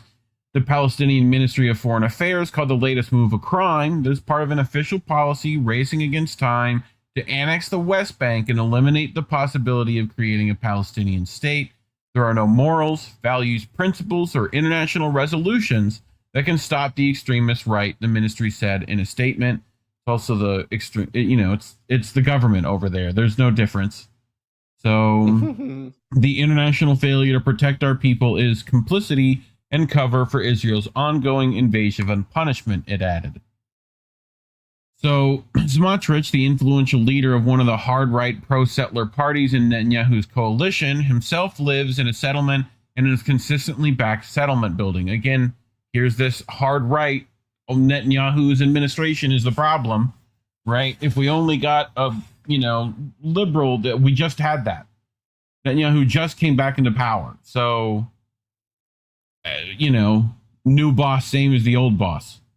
Anyway, Israel's settlement watchdog Peace Now said the announced seizure is the single largest since the 1993 Oslo Accords, and 2024 marks a peak in the extent of declarations of state land.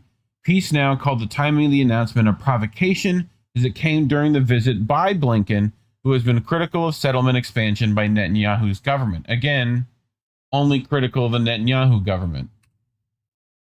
International pressure for resumption of efforts to reach a two-state solution with an independent Palestinian state alongside Israel has grown amid efforts to end the nearly 6-month war in Gaza, as well as a single-state solution that, favors Palestine, but, whatever. Little progress has been made in achieving Palestinian statehood since the signing of the Oslo Accords. Among the obstacles impeding it are expanding Israeli settlements. So, I wanted to bring this, right? This should be from Dave DeCamp, I thought. I thought I had that in there. But this is from Anti-War News. So, Israel's plan to create a buffer zone inside Gaza along its border with Israel will take 16% of the Strip's territory, the Wall Street Journal reported, citing analysis of the operation by Adi Ben Nun, a Hebrew University geography professor. So this is in addition to what we just talked about, Collin, right? So Israel has begun the process of constructing the zone, which involves demolishing Palestinian homes and agricultural land that are in the way. The buffer zone will be about 1 kilometer in width. Okay. Israeli media reported in January that Israel has destroyed 1,100 of the 2,800 buildings in the border areas. In the same month, 21 Israeli soldiers were killed while working to demolish a building after a Hamas rocket detonated explosives IDF soldiers had planted. The Israeli military insists it needs to create the buffer zone to prevent future October 7th style attacks. But the plan also advances Israel's seizures of Gaza territory, and many ministers in the Israeli government favor re-establishing Jewish settlements in the Strip. On top of the buffer zone on the border, Israel is also constructing a road that will cut the Gaza Strip in two. Israel claims that it doesn't seek to occupy Gaza, but wants to maintain open-ended security control of the Strip, which is not possible without some form of occupation. The Biden administration claims it's opposed to any Israeli plans that will shrink Gaza's territory, but the U.S. continues to provide Israel with unconditional military aid as it's enacting a plan to steal 16% of Gaza, which we talked about in Collin's segment earlier. How do you, someone's got to be buying those homes, Collin. Where do you think they're buying them at? Here. Teaneck and Inglewood? Indy, this is your neck of the woods. This is Jersey. Yeah. Right? So this is March 31st coming up. You can get your Israeli home now, Collin. So we're gonna get into this. I don't think this happened, right? Because there was some outrage, but it's not the only place. So let's listen to some of the outrage. This is at the meeting of this event in Teaneck, I do believe, right? So, hi, my name is Rich Siegel. I'm a 25-year homeowner here in Teaneck. I'm Jewish. The reason that I'm telling you that I'm Jewish is because I have a concern about something that's going on in the Jewish community. On March 10th, there is scheduled to be an Israeli real estate sales event at the Keter Torah synagogue. That event violates both domestic law and international law. Violates domestic law because we had a Civil Rights Act in 1965 and a Fair Housing Act in 1968. We don't allow real estate events to be for whites only, for Jews only, for anybody only. Now, as Jews, we don't get to fly under the radar and break the law and hide it in a synagogue. It violates international law because West Bank settlement homes are going to be available for sale at this real estate event. On the website, it lists 3 different West Bank settlements. Those settlements are in and of themselves illegal by international law. If we allow this sale to go through, we are enabling a local synagogue to violate both domestic anti-discrimination laws and international law. Now, there's other reasons we shouldn't allow it, okay? There's a genocide going on right now. I don't care who that offends. More than 35,000 people have been killed. More than 13,000 children have been killed. People in this community are in deep mourning.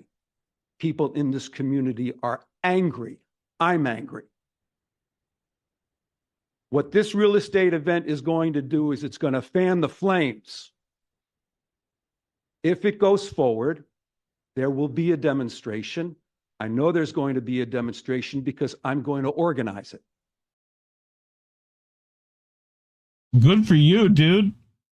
Like, find me that guy. Get me in touch with that guy. I want to talk. Hi, my name is Rich Siegel. Find me Rich Siegel. Find me that guy. All right. So guess what, Collin? It's not the only place. We are going to the Israeli Real Estate Expo in Thornhill today at 9 a.m. This is how we do things in Canada. Register. Canada. There's laws, there's rules. You register, no problem. Keller Williams sells real estate in Modin Ilit. Where is that, they say? Oh, it's in Israel? Okay. Why don't we go on Google, though? On Google, you type in Modin Ilit, and what does it say? It's a settlement in West Bank. So now they're claiming the West Bank is Israel? Interesting. In Canada, let's go there and clarify with them what's going on. Let's go to the police and maybe make a police report saying it's against international law. How's it against international law? Foreign Affairs site says occupied territories and settlements. Canada does not recognize permanent Israeli control over settlements. Then it says. So, just, you know, we know how this works, right? So, guess what? People unhappy with that too. So, why is this not a video? Hold on. I have the video. Un momento. Where's it at? Go to Office. And then Project Videos. I don't know how I didn't put that in. Collin, thoughts while I grab that? I mean, you kind of know what's happening, right? Yeah, I mean, it's the exceptionalism that kills me with this. It's just like the idea that, and I get it, like, Jews have gone through suffering in terms of the Holocaust and within their history. I totally get that. But that doesn't mean that gives you license to basically overstep international law to seize land that you claim that is, again, if it's promised to you, that's one thing. But in this day and age, it has to be legal. Yeah. Right? There needs to be documentation. The only thing that we have essentially that may come close to some kind of legal documentation, if you can call it that, is Lord Balfour's declaration to the Zionists, basically saying, and even then he said Israel, like Jews have a right to a national home, not the national home. Like I'm still on that because it's like that to me implies no, because the implication there is like it's not definitive. Like Israel could be one of many places that you can consider home. I would argue for many Jews, especially if you live in the States, and especially if you're white, you're doing just fine for the most part. I would argue. So continue. Go ahead. You're good. But yeah, it's just like it just matters me that many Jews do not see. Like they claim that they're suffering now, and I'm like, really? Like in terms of, and I'm not speaking for all, but like generally as a community, they're doing pretty well for themselves. They have a strong community. I mean, there's a lot within the community that I, as a Black person, quite frankly, I'm jealous of, because generally they have the economic and cultural backing that kind of justifies their collectiveness in order to push it. Like we don't even have that in the Black community. Like we basically fight over. Colin, I'm going to have to disagree on the fact that and you ain't Black. You clearly didn't vote for Biden and therefore are not Black anymore.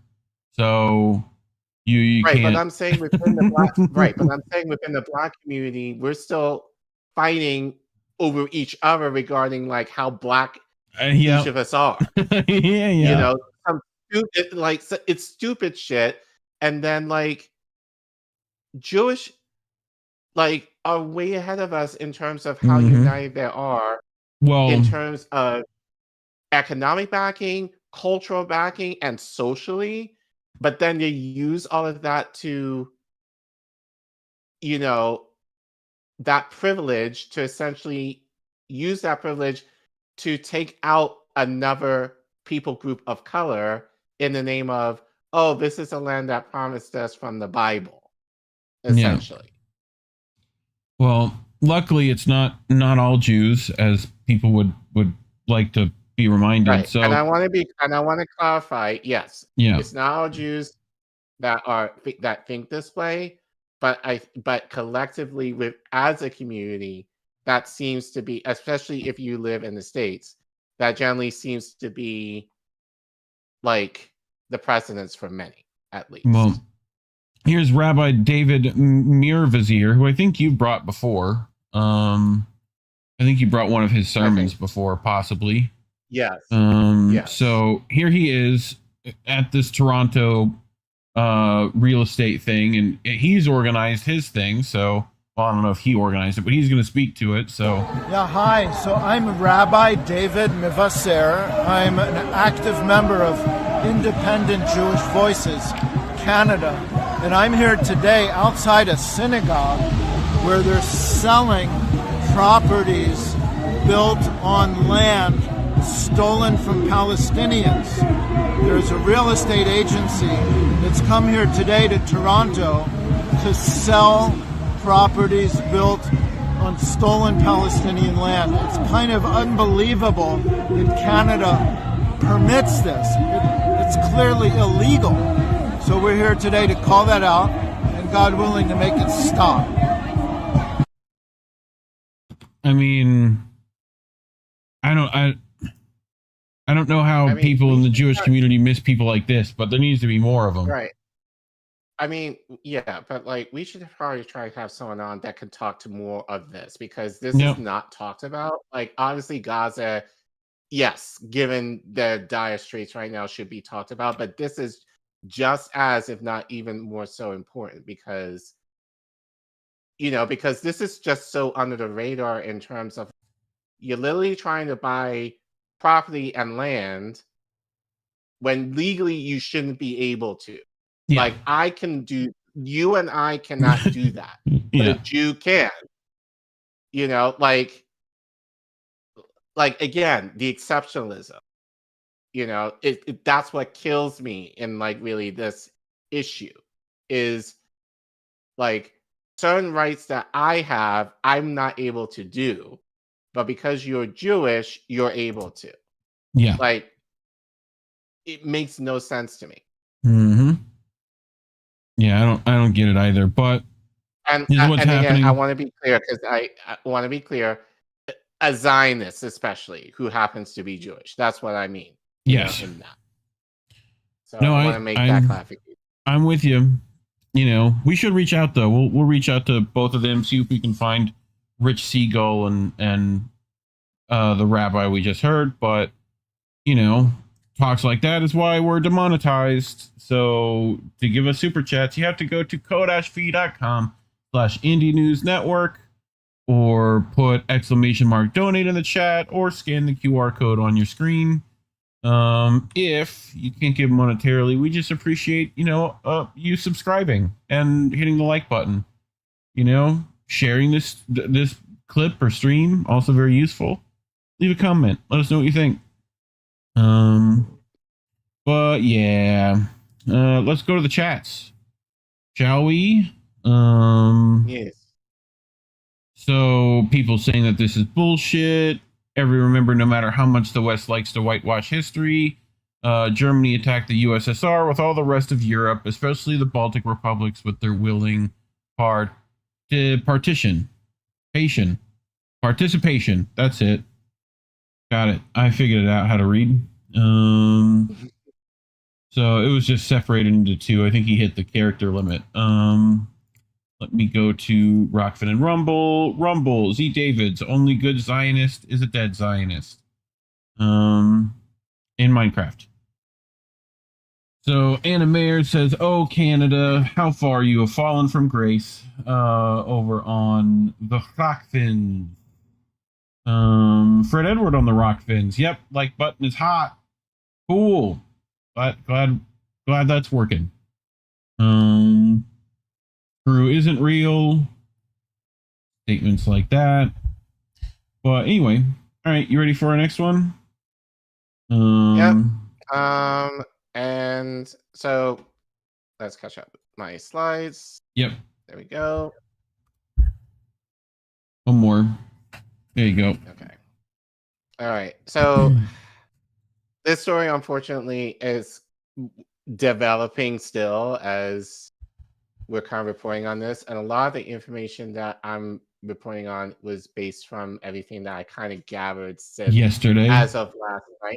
Yeah. There's obviously more information that's come out on this since today that I will try and do my best to kind of give some updates here and there from what I did see earlier this evening.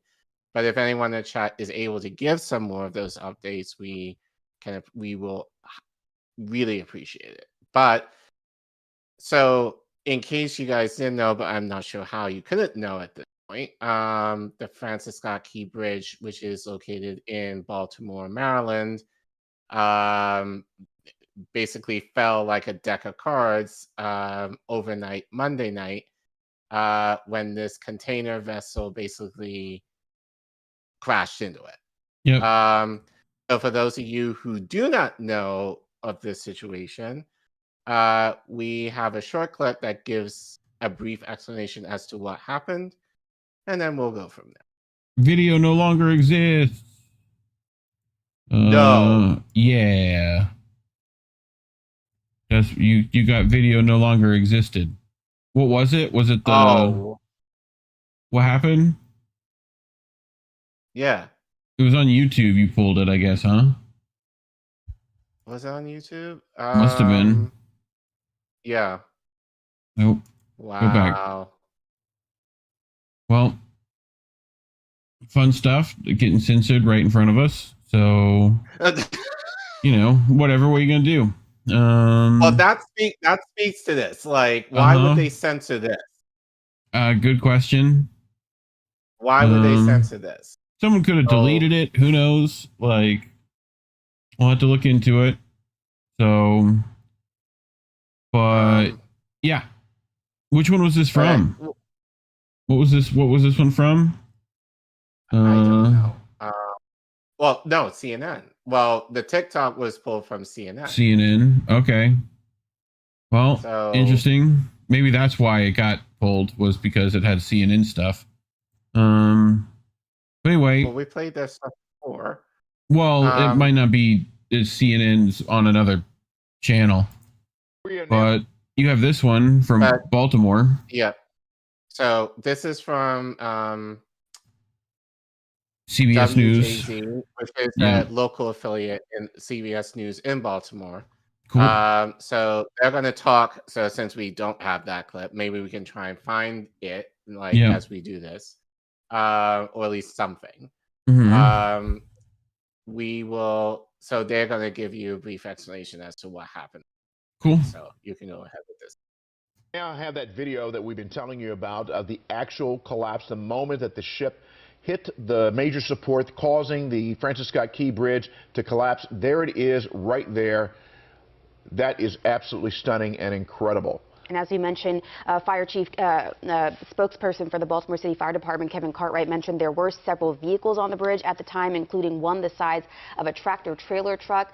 A rescue and search and rescue effort now underway for at least 7 people in the water as a result of that collapse. Multiple agencies are responding right this very moment to the scene, local and federal agencies as well. This, of course, is a major shipping channel, so this affects not just people who use that bridge, also the ships that will be leaving the port of Baltimore. Baltimore, of course, is a major port on the East Coast.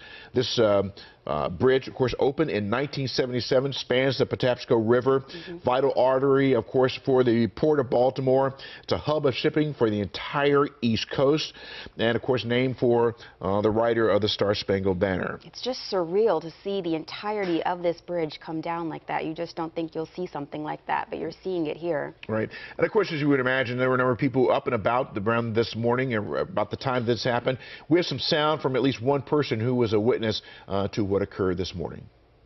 The ship had crashed into the Key Bridge, and I couldn't believe my ears. Well, they sent the video with it, and I saw it from my own eyes, and it's unbelievable, unbelievable. This is going to be catastrophic for many reasons. Number one, the harbor's blocked. Number two, we're not going to get any more new car deliveries at this time. Amazon is just on the other side of the river, and you can forget your same day, next day delivery packages. The Beltway is going to be a parking lot. The tunnels are going to be over-jammed, and that's not even talking about the death of the people that were working on the bridge, maybe driving across the bridge. We don't know. It's like 4 in the morning. I heard it happened at 1:30. We had the windows open in my bedroom. Didn't hear anything. Didn't hear. I don't know what happened, but the story that I heard, and believe me, this is not. I don't know if this is true. Is that somehow the ship lost power and just crashed into the pilings, and that's all it took. Because you know, a bridge is a very fragile structure. It can actually is like a house of cards. You hit it in the perfect spot, and it's gone. And, of course, that was an eyewitness. Now, a lot of what he said, of course, we understand the importance of the bridge. We have no confirmation on some of the information that he was providing in terms of what is going to happen next. Not only that, we don't have confirmation on what happened with the ship and what caused it to hit the pilings there and causing the bridge to topple into the water. But the sentiment of what he's saying is absolutely true Yes, for yes. so many people who live in that area, who use this this bridge on a daily basis, the people who work in the area, as well as the importance of this bridge to shipping up and down the East Coast. Yeah, widespread overarching ramifications that we probably haven't even thought of. That's Right. how significant this is. And we're now taking. Well, Yeah. So what I wanted to play in that first slide, yeah. they gave an explanation as to what was going on with that container ship. Okay. So basically, and you know this, Reef, because you saw it. Yeah. So basically, before it hit the bridge, the lights on that ship went out. Well, once, yes. and it Yeah. came back on. Yeah, running lights, Then which it are went not out the same again. thing. Right. Well, it didn't go out again. I mean, So- from what I saw, it was emergency power got. Do you have the sped up footage in here? The like 12 times speed or whatever. Okay, hold on. Let me grab that because I can explain that. 2 seconds because I sent it to you or Indy earlier. Let me get it. Bip bip bop boop boop. Yeah, 8x speed. Here it is. So let me make sure my DMs are closed before letting people see Twitter. Cool. All right. Let's go here and here. Is it better quality? That would be nice. Okay. So here's the footage, right? So power's off, right? Okay. Right. Power's running lights are on, emergency power. You see the black smoke coming out the top? Black smoke, right? right. That's full reverse. Right? I would imagine. I would say you try to steer at this point. Here's the thing, people. We're talking about tonnage. This is not like your friend's canoe. You know, this is multiple tons of steel and cargo. Steel. Right? In a medium that moves. Water itself moves. Right? How big is that ship, you think, Collin? It's as big as the bridge, right? So I want you to think about what wind does to a flat surface. Right? So I can't tell from this footage where water is moving and where wind is moving, but that's a factor, right? You don't just got breaks in the ocean with water like this. That it's either go or less go, pretty much. Right. So when you see this, now that's the power coming off again, but I think that's you still got running lights and we're like hitting the bridge. Now, right.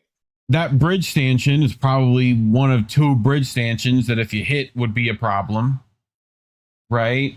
So you'd want to avoid these. Like this is the 2 supporting columns of this entire truss structure. Right?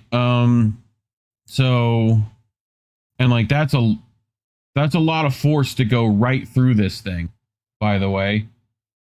Like this big steel concrete, like to get, I don't know, 20, 30 feet past it. Like that boat's got speed on it and is moving. So, you know. So will you say that, from your opinion, that it was moving way too fast? No, I mean, I just think it's just that mass moving that fast has got some, you know, force equals mass times acceleration. So we're talking about a lot of newtons downrange, right? So, you know. Rody in the chat said that's why God invented tugboats. Well, yes, tugboats would be useful here, although you wouldn't necessarily need it if you got harbor pilots on board. Their job is to, you know, like pilot a large vessel out of a harbor that they're used to traveling with. Sometimes they're like advising, right? Which I think is what happened here. So, you know, and he's saying is my dad ex-Coast Guard. My dad's active maritime marine.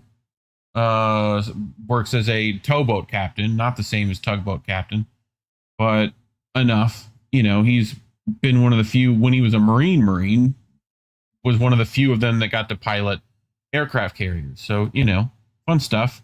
But yeah, there's definitely some questions about safety and capitalist regard to, you know, how much this was upkept and things like that, which I can tell you in the maritime industry is a problem and will be continued to be a problem, as well as infrastructure of bridges and whatnot, you know, all that fun stuff. And given what we mentioned in the last segment, well, in the second segment tonight, you know, like, look at what we're spending our money on versus what it should be, and we're not.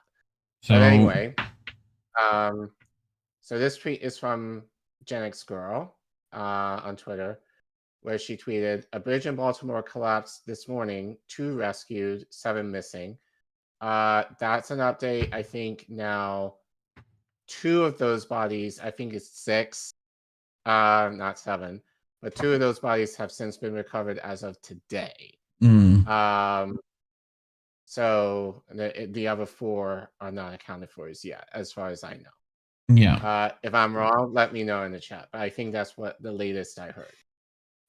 Reminder, 1.3 trillion spending bill passed with billions going to farm wars, like 3.3 billion to Israel for genocide. Don't expect taxpayer funds to go into infrastructure because our government is only interested in murdering. I mean, she ain't wrong. So here's another clip that gives more specifics in terms of, you know, the aftermath now. Well, and again, this was as of yesterday. So let's play a little bit of it, and let's play a little bit of this in terms of the victims who happen to be on the bridge. I think we always skip. Yeah, we went backwards. So you're here. There you go. Yeah, so I'm here. Sorry. So Gen X Girl continues. Key Bridge collapse and government priorities. Key Bridge is a major bridge connecting traffic on Highway 95 that goes from Maine to Florida. Not really. That's not 95 route, but you know, but it is an important wayfare in Baltimore. But regardless, the collapse of this bridge means supply chain disruption on the U.S. East Coast, import-export out of Baltimore Port as all vessel traffic has been suspended from the 8th busiest port in the U.S., traffic jam as the 32K daily Key Bridge commuters will have to use one of only 2 other routes. Most bridges in the U.S. are past their life expectancy and need to be replaced. Key Bridge isn't the first collapse. 1993, Big Bayou Canal Bridge collapse in Alabama. 2002, I guess that's I-40 Bridge collapse in Oklahoma. And in 2012, Mississippi River Bridge collapse in Minnesota. Yep, I remember that one. So many believe the Much-Hyped Infrastructure Act is the answer to fixing all the U.S. dilapidated infrastructure, but is it? Or does our government prioritize infrastructure development properly? Spoiler alert, no. Fuck no, even. With lessons learned from prior collapses and the Infrastructure Act in its 3rd year, how did this happen?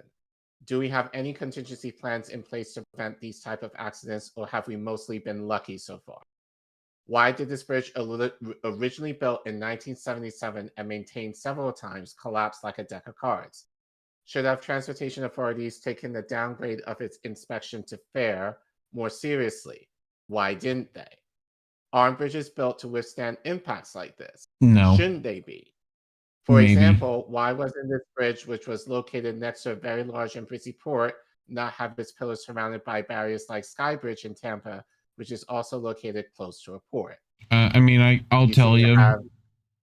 Tell us. Well, as much as those might stop a vessel slightly smaller, right?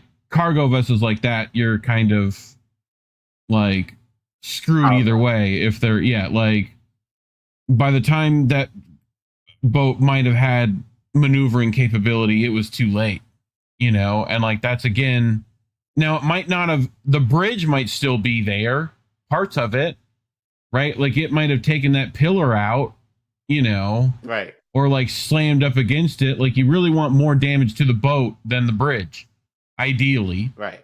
Right. And that's what those like things are designed to do, right? Is essentially keep the boat from ever making it to the pillar, right? So it's kind of like, have you ever seen like those things on the highway where it's like a bunch of like stuff that's meant to fold when you hit it? Right? Think of that, but on like a much larger scale with more crumple zone, right? So you're ideally meant to like the boat hits it and slows down before you get to the pillar, essentially.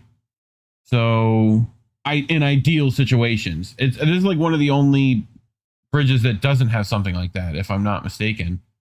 If I remember reading that correctly, but yeah, so would be nice to have bridges that were decent, you know, like they have in other places of the world.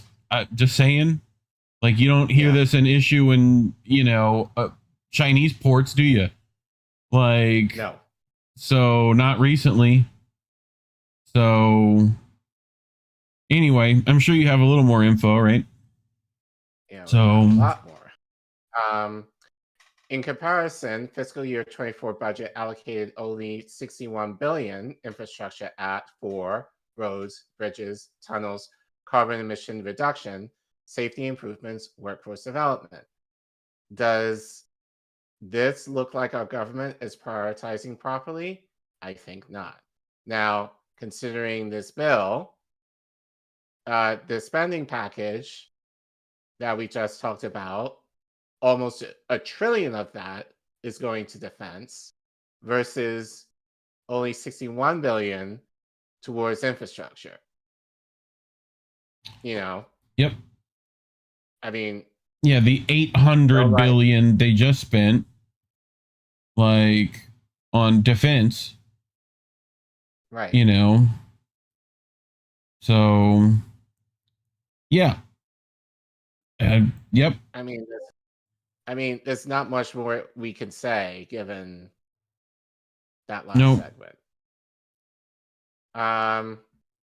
So this is from krqe.com. Yep.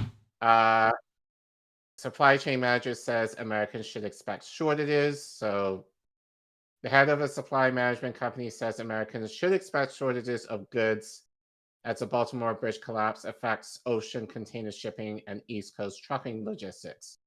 It's not just the port of Baltimore that's going to be impacted, said Ryan Peterson, CEO of Flexport. Yep. Hansen says officials have taken measures to prevent a ship collision from damaging their bridges, especially the Commodore Barry and Betsy Ross bridges, which are built similarly to the Key Bridge that failed. At the Commander Barry, those piers are protected by rock islands that we've constructed around the piers that will cause a strip to run aground on the island before it strikes the pier, he said. Yeah. Yep. So yeah, like look how far it pushed into this bridge. Like front of the boat's out here, you know. Like, well, in the bridge. I mean, that's a good 20, 30 feet past this concrete stanchion. So, you know, but. So this is from WJZ. State officials said there was a total of 8 victims in the collapse, one of whom was hospitalized, the second uninjured, and 6 who remain unaccounted for. Here's what we know about the search and rescue operation underway in the Patsico River. So more from Justin Fenton, who apparently is a journalist based in Baltimore. The latest, 2 people were rescued from the Patsico River, one who refused medical attention, and another transported in serious condition. Baltimore Fire Chief James Wallace says this continues to be a search and rescue operation. And to which this tweet from Alejandro Reyes Velade responds, as soon as I read that one of the construction workers who fell into the water refused medical treatment, I just knew that these were immigrant men. Because what do you mean you fell down with a bridge and just walked it off? Or I could argue the fact that we do not have universal health care, as you also mentioned, that there's no way for this guy, even if he went to the hospital, assuming if he was okay, to necessarily pay for the hospital bills for that hospital visit, even especially if there was something wrong. So yeah, there's that. This is from Maximilian Alvarez. Yeah. What is he? He's The Real News. shoot. The Real News. Mm-hmm. Just spoke to Jesus Campos, who works for the Bronner Builders. The company employed a crew of workers who were filling potholes on the Key Bridge when it collapsed. When I asked if he knew if the crew was notified of the Mayday call from the ship, he said no. Yeah, of course. Yeah, I mean, I think they tried to get some off. If it, like, you know, it's just wasn't a lot of time, you know. Wasn't a lot of time, probably. So, some more from Justin. The missing men are from El Salvador, El Salvador, Mexico, and live in Dunlock and Highlandtown. They are in their 30s and 40s, he said, with spouses and children. All of them came to the city for a better life. They're all hardworking, humble men. We actually do have names for some. Again, I just saw it on the news as I was working out earlier today. We'll try and do an update with those men, given that we know at least 4 of them. So this is the clip that I wanted to play. So which actually talks. Well, again, this was yesterday. Before we knew who the victims were, we do know them now. But we're gonna play. But we're gonna play this clip in regards to their bodies. So you can go ahead, Reef. Yeah. Rick, this is a community that is absolutely shaken by this devastating tragedy, and we've talked at length about how this bridge collapse is going to affect us locally, regionally, and nationally. But when we talk about those 6 victims, those 6 people that are presumed dead now, that is the only thing that has been the top of mind of people in this community all day long. There have been thoughts and prayers expressed from multiple people that I've spoken to throughout the day, and now those 6 people are presumed dead. A tragedy on the Patapsco River. Devastating. It really is. Anne Arundel County residents still processing the loss of the Francis Scott Key Bridge, a staple of the Baltimore skyline. This morning, that skyline looking much different. It was gone. All the metal, you know, when you look out the window, all these you see, and it was gone. It's unbelievable. I was just on the bridge yesterday. So my heart goes out to all these people, and it's just horrible. Many coming to see the devastation for themselves and sharing thoughts and prayers for those impacted. Families are hurting right now, wondering about their loved ones, and you know, it's very tragic. And the Francis Scott Key Bridge meaning so much to so many people, but tonight I think that it's safe to say that all of the thoughts and prayers are with the families of those 6 victims, guys. Alex, your heart aches for these families and what they're going through tonight after receiving this news, after holding to hope all day long, praying that their loved ones would be found, then of course rushed to the hospital with some sort a positive outcome. Alex Glaze, live from Pasadena. Thank you. I want to send it out to Mike Helgren now. He's had a chance to speak with the governor today, the county executive, Johnny Olszewski, and is also diving a little bit deeper into that Coast Guard press conference that we heard just a short time ago. The Coast Guard, Mike, talking about the conditions these divers encountered today, trying in that rescue mission at one point to get in the frigid temperatures with these waters out here, the winds. So many factors played into this, making a dire situation that much more worse, Mike. Rick, we've been talking about the challenges all day. Water temperatures in the 40s. When this began, it was still dark. It is now dark again here. That was also a challenge. The tide even was a challenge. And we know they sent underwater drones to look at what they were dealing with, and they saw just the remnants of this massive steel structure, and they were just mangled below the water and sticking up out of the water, and they posed just too much of a safety risk. At some points throughout the day, divers were told that they couldn't even go in. So it was a challenge just to get divers to go into the water. And that was a big part of why this took so long. And they were holding out hope, and we know that the search is going to continue in the morning. But for now, let's hear from the Coast Guard, and they were the lead agency as far as the search and rescue was concerned, and as we now know, those 6 workers are presumed dead.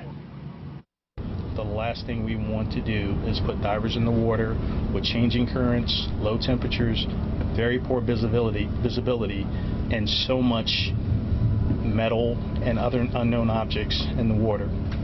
All it takes is one object to strike an individual, and all of a sudden we have a first responder trying to recover another first responder. I think at 0600 we'll find ourselves in a better position to understand the dynamics of what we're dealing with and to address the issue in a much safer manner. That hat doesn't fit him. It was just too risky. Those efforts, again, will resume very early tomorrow. And then the investigation can start with the NTSB having a go team here. They'll be looking at all aspects of the ship and the bridge. Rick? Right. Well, so that's something you kind of talked about, like, and I think that's what people need to consider is like the amount of debris from that bridge. Yep. Would be problematic. It's also just in terms of trying. Yeah, difficult conditions, cold water, current, like in the mouth of a harbor, you know, like, which presumably, I guess there's not ship traffic because the bridge is down. Right. But, you know, also, I think the quality of the water is not great. Visibility is probably piss poor. Like all that debris would have knocked up stuff. Understand that, too. Right. Where it's like the sediment at the bottom of this, you know, body of water would have gotten kicked up, blended in with the water there. Right. And made visibility almost impossible, I would imagine. So you're definitely in dry suit. What time? How cold is it up there? Like 40. Yeah, you're definitely in dry suit in the water, and you know, I mean, ideally, you know, there's some wild people who might be able to pull off just a wetsuit with that, but you know, dry suit better if available.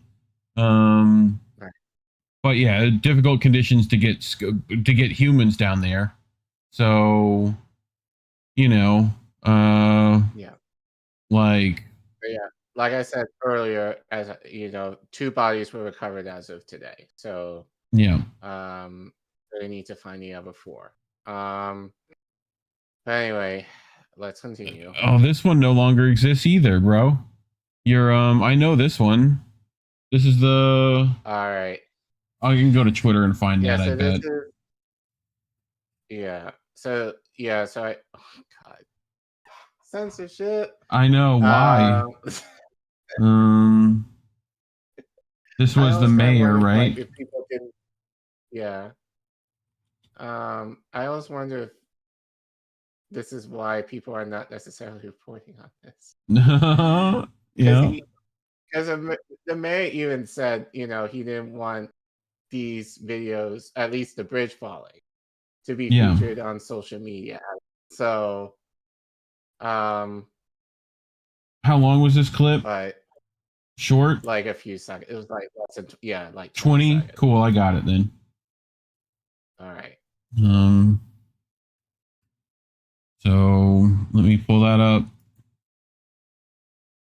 They unthinkable. Yeah, I should have checked all of that, but this is the first You're time good. this is on the Yeah, the show first that time this that's has happened. I mean, you just pulled it off of YouTube, and then they probably took it down. So here you go. Everyone, this is a unthinkable tragedy. We have to first and foremost pray for all of those who are impacted. Thoughts and those prayers. Families. Pray for our first responders and thank them. All of them working together, city, state, local, to make sure that everyone. This is a. That's it. Yeah, That's it. It just kind of cut. So that's Brandon Scott. He's the mayor of Baltimore. So he's young. He's 40, I think. Sure. So, but there was some controversy from some idiots. Yes. Who, this is so sad that like people even had to report on this. But I think it's important to kind of share this. Yeah, bad cookies. He's younger than me. I'll say that much. Like, I'm not gonna say the word, but essentially the way that people were discrediting Scott is nothing more than in light of this tragedy, a DEI hire, quote unquote. Okay. So yeah, so you can get affirmative action shit, right? right, Supposedly. basically. So you can tell like the dog whistle. Yeah, what's DEI stand for specifically? Diversity. Gotcha. Equity, and inclusion. Gotcha. Diversity hire stuff. Yeah. Okay. So Grip Mayless, Yep. go back. Yep. Reported DEI, basically the new way to say the N-word, is certainly something, Lamau. Sure.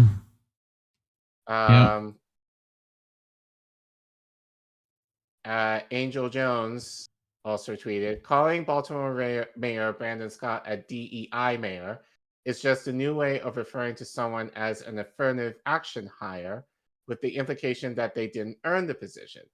I know racists don't read, but I guess they don't do numbers either because he won 70% of the votes. Tornell Brown also tweeted, no one bats an eye when cities with majority white populations have white mayors, and honestly, it shouldn't matter. But when Baltimore, with the 67 Black population, elects a Black mayor, tell me, conservatives, when do you derisively refer to Brandon Scott as the DEI mayor? Do you pronounce DEI with the hard R? Asking for a friend. So, Ashmat X, who we follow each other on Twitter, also tweeted, which I thought was very saying something. During the debate around Fetterman's dress code, I said a Black politician would never be allowed to dress this. And the backlash against Baltimore's mayor proves my point. Fetterman is seen as working class reformist, while Brandon Scott is labeled as ghetto.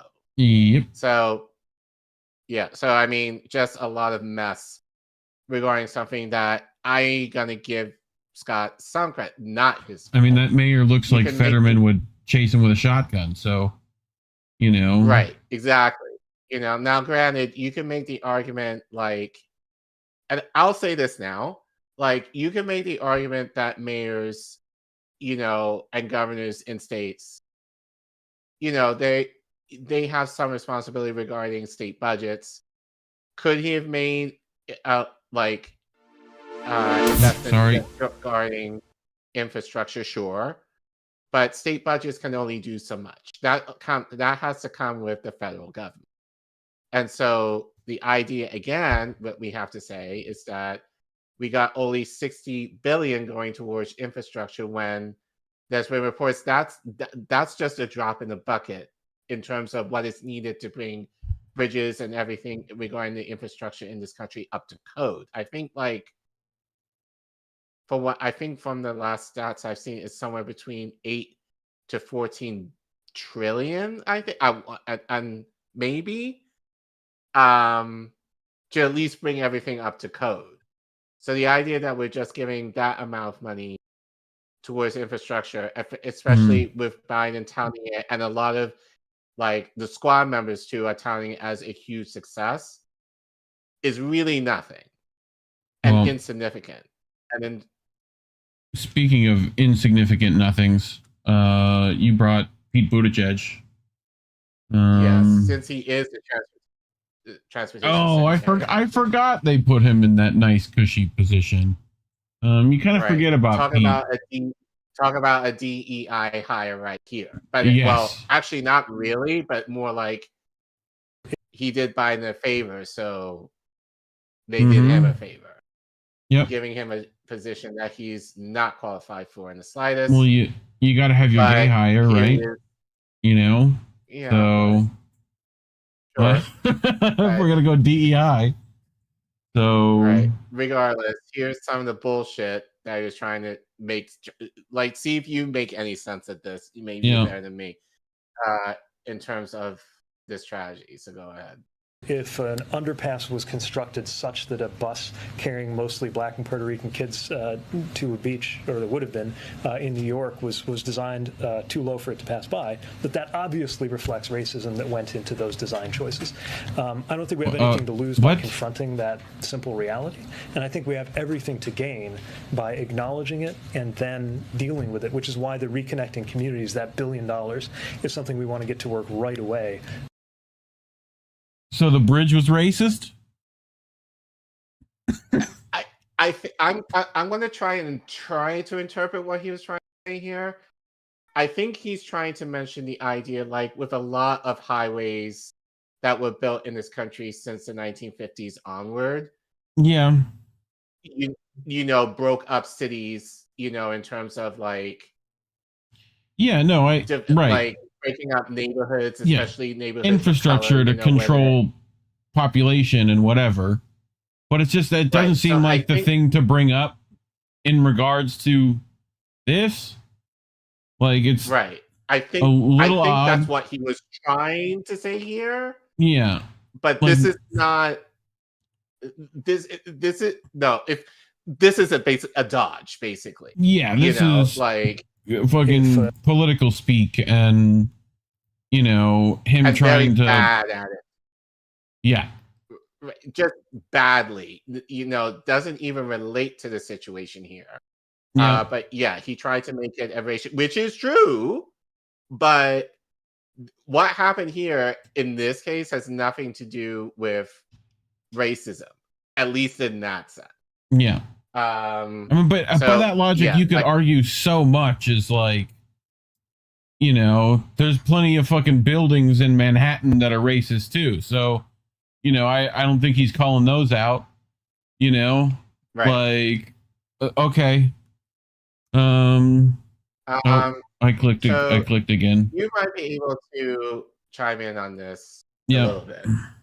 On this spread from Matt Dersh, I think he's kind of an expert on bridges and this kind of stuff, from what I was able to see.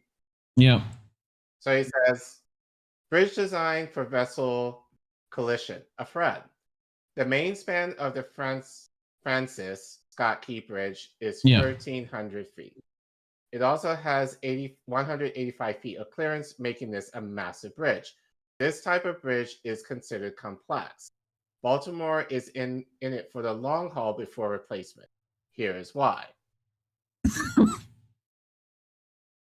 We design modern bridges for ship impact, but this was not always the case. In 1980, the Sunshine Skyway Bridge also collapsed from vessel strike. Yep. The photo below is the original Skyway. Similar bridges and identical failure. The Skyway collapse changed bridge design. The Baltimore Bridge collapsed because it got hit by a container ship. What failed first?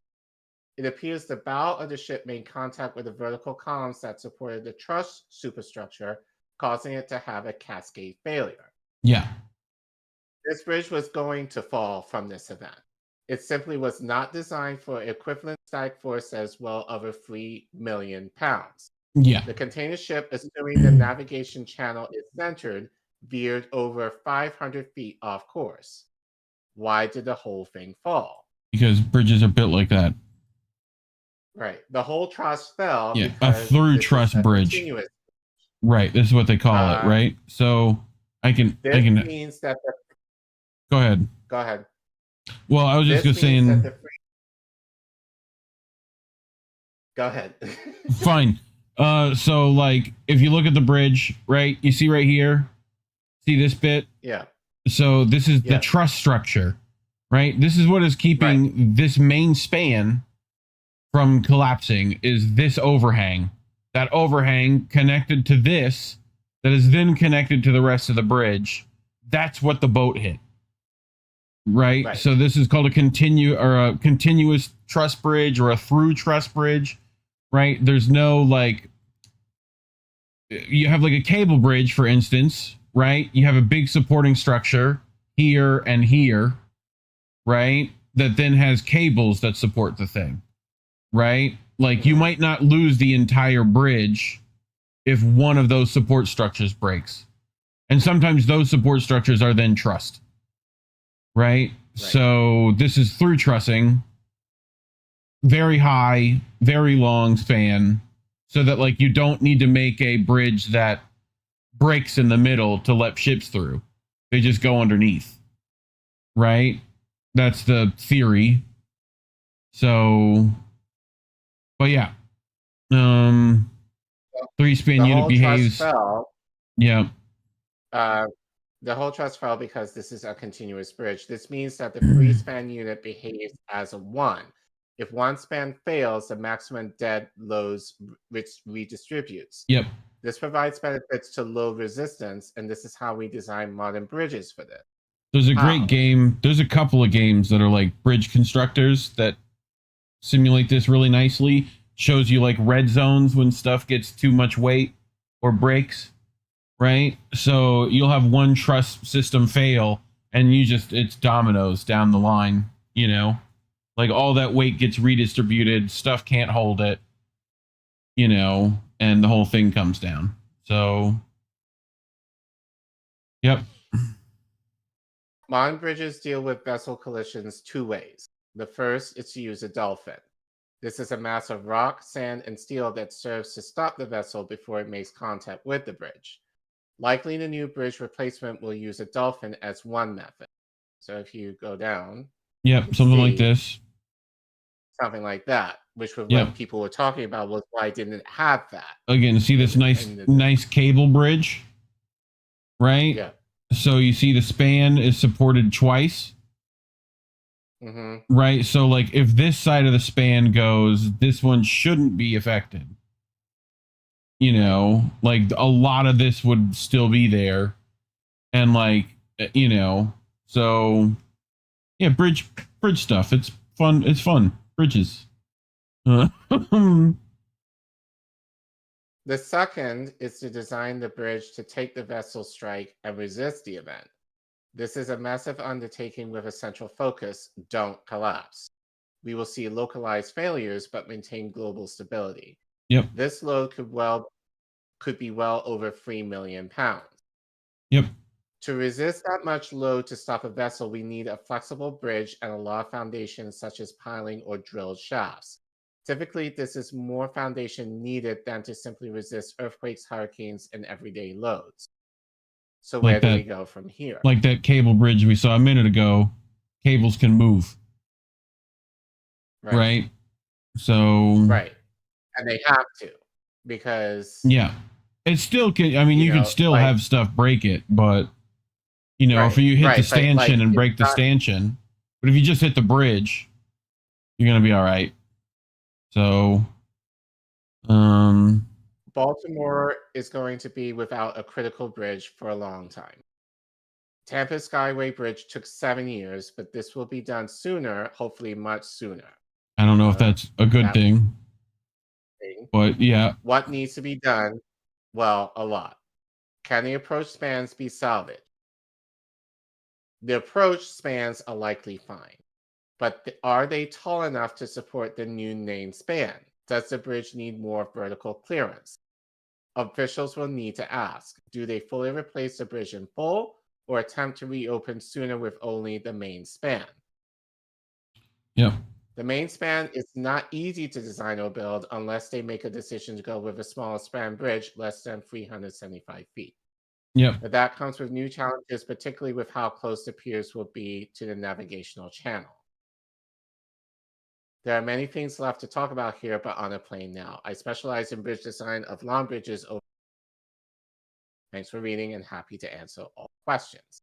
Maybe we should have him on to talk more about this. Sure, I'll talk to Bridge Guy. But, you know. But yeah, so long story short, this is going to take years to do.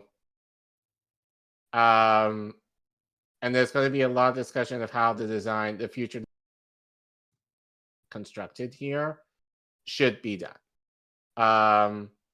But there's a lot of things that need to be considered in terms of restructuring. Yeah. So moving on from that, and to go to another issue that I think will be discussed probably on a future segment soon enough, I'm sure. Yeah. This is from Aaron, who tweeted, "Why are we footing the bill?" As in taxpayers, us. Yeah. The ship's parent company and insurance should be fixing this and handling all claims. Why is Biden so quick to hand out our money? So if you play that, you will see. It's my intention that the federal government will pay for the entire cost of reconstructing that bridge. And I expect the Congress to support my effort. This is going to take some time.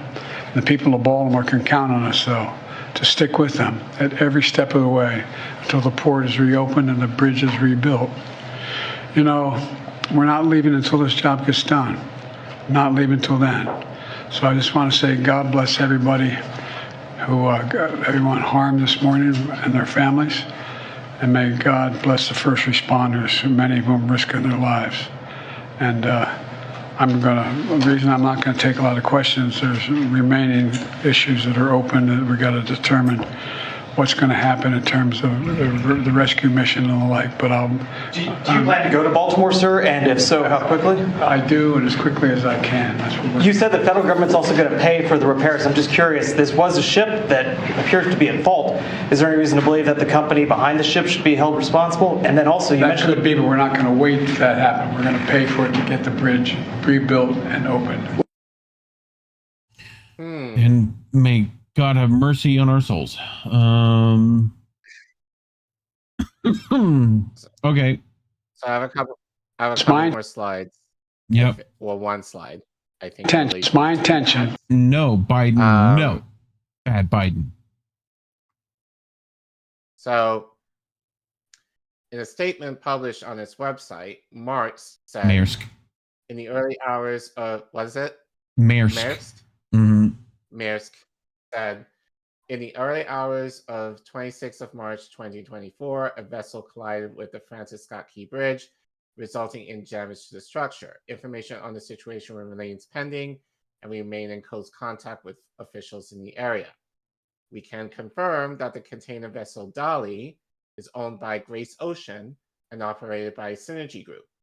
It is time chartered by Maersk and it's carrying Maersk customer cargo.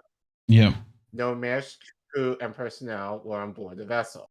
Yeah. Due to the damage to the bridge and resulting debris, we will not be possible to reach the Helen Delich Bentley port of Baltimore for the time being. In line with this, we are omitting Baltimore on all of our services for the foreseeable future until it is deemed safe for passage through this area. So you had I think you said you had something you wanted to say. Well, I mean, this company. It's, Maersk is just one of the biggest shipping companies, right? They're linting this boat, which is owned by Synergy Group, right? Which is the same ones that I think did that weird Titanic stuff. They also funded that, right? So, you know, that the one that got crushed and whatever. But I don't know if I sent it to you, I think, right? But this ship, the Dali, has had more than one issue. It just seemed it was just one person who was kind of saying that. And no, I'm talking about it kind of the Dali has had issues damaging ports and stuff before. Like there's videos of it crashing stuff before. You know, right. So there's that. But yeah, no, that's pretty much most of it. You know, there was Ukrainian captain on board, right? I do believe that's also part of this story. I think places like DD Geopolitics are saying that like Ukrainian Telegram having a normal one and taking credit for the collapsed bridge, right? So that's a thing that might be happening. Right. So yeah, lots of blame being thrown around. Other than by us, we're taking full. Like that's the thing is like the insurance company would normally be trying to blame the captain, right, or the harbor pilots who were advising on board, or something, you know, because they don't want to take credit for this. Clearly, we're not making any accusations of blame. We're just saying this is an accident, right? So for now, it just seems like until proven otherwise, there's smoke there. You know, I don't know what yet, but something's going on with that. There is some conspiracy theories going around, and it makes sense. But I didn't feel necessarily comfortable reporting on that yet until we have something whatever more definitive, and we're going to allow the experts in our space to take care of that. Sure. But from what I've seen, the experts are questioning things now too. So we'll. Right. I mean, but questioning in what way though? So yeah. You know, honestly, this just seems. I mean, strange. I'm seeing a lot of narrative control on it for sure. You know, clearly with two videos being fucking removed, like something's going up. I'm just saying, like, you know, don't put your tinfoil hats on too soon, but you know, but that even with me looking at this for the first time, obviously getting over just seeing a bridge, the initial thing, right, but just being like, this seems odd to me, even like it is, even though it could be styled as an accident, you know. But I think the idea, especially with Biden basically being like, oh, we're willing just to, well, two things. Notice how he mentioned how he was willing to go to Baltimore right away. Right away. Where he still hasn't been to East Palestine, right? Or did he go? Right. He hasn't been to East Palestine yet. It took him like 2 weeks or something like that to go to Lahaina. Yeah. So, you know, but this is also similar to the I-95, you know, basically road just fell out, you know, which happened in Philly. I think it was last summer, I believe, when we reported on this, that Biden was able to get there relatively quickly. You know, so just the idea that he's willing to go there, but not to those other places, I think is very telling. But then again, Maryland is so he needs those votes after all. So it makes a whole lot of sense. Yeah. But also just dodging the question as far as the business surrounding this, and him basically saying, oh, we're going to, like, the government is going to take care of it. I think is a valid question. Well, and keep in mind, any of these infrastructure things. Why aren't they? Yeah. So, or at least right now, like, why be quick to let us pay for this instead of the people that are responsible for this? Yeah. So no, I'm with you, and keep in mind that like infrastructure like this, especially if it's like rushed, right? There's lots of money being thrown around, and a lot of people are happy to take it. So keep an eye on those pocketbooks over there, and you know, see who gets these contracts and who owns the bridge afterwards is going to be a thing too. You know, like we have a tendency in this country to spend a lot of money for subpar. Right. Watch the new bridge be a toll bridge on top of that too, just so that someone could make money. You know, right? Like it's gonna be rough, but you know, hopefully our video doesn't get taken down. That would be nice. If it does, you know, Rockfin and Rumble, you can sub to all the links. IndieNews.network. We'll put the clips up on there. And, you know, there's a reason why YouTube demonetizes us. So if you want to give us some donations for things, you can go to ko-fi.com/IndieNewsNetwork or scan the QR code on your screen. Or if you're in the chat, you can hit !donate. If you can't give monetarily, very easy. Just hit like and subscribe. Very simple.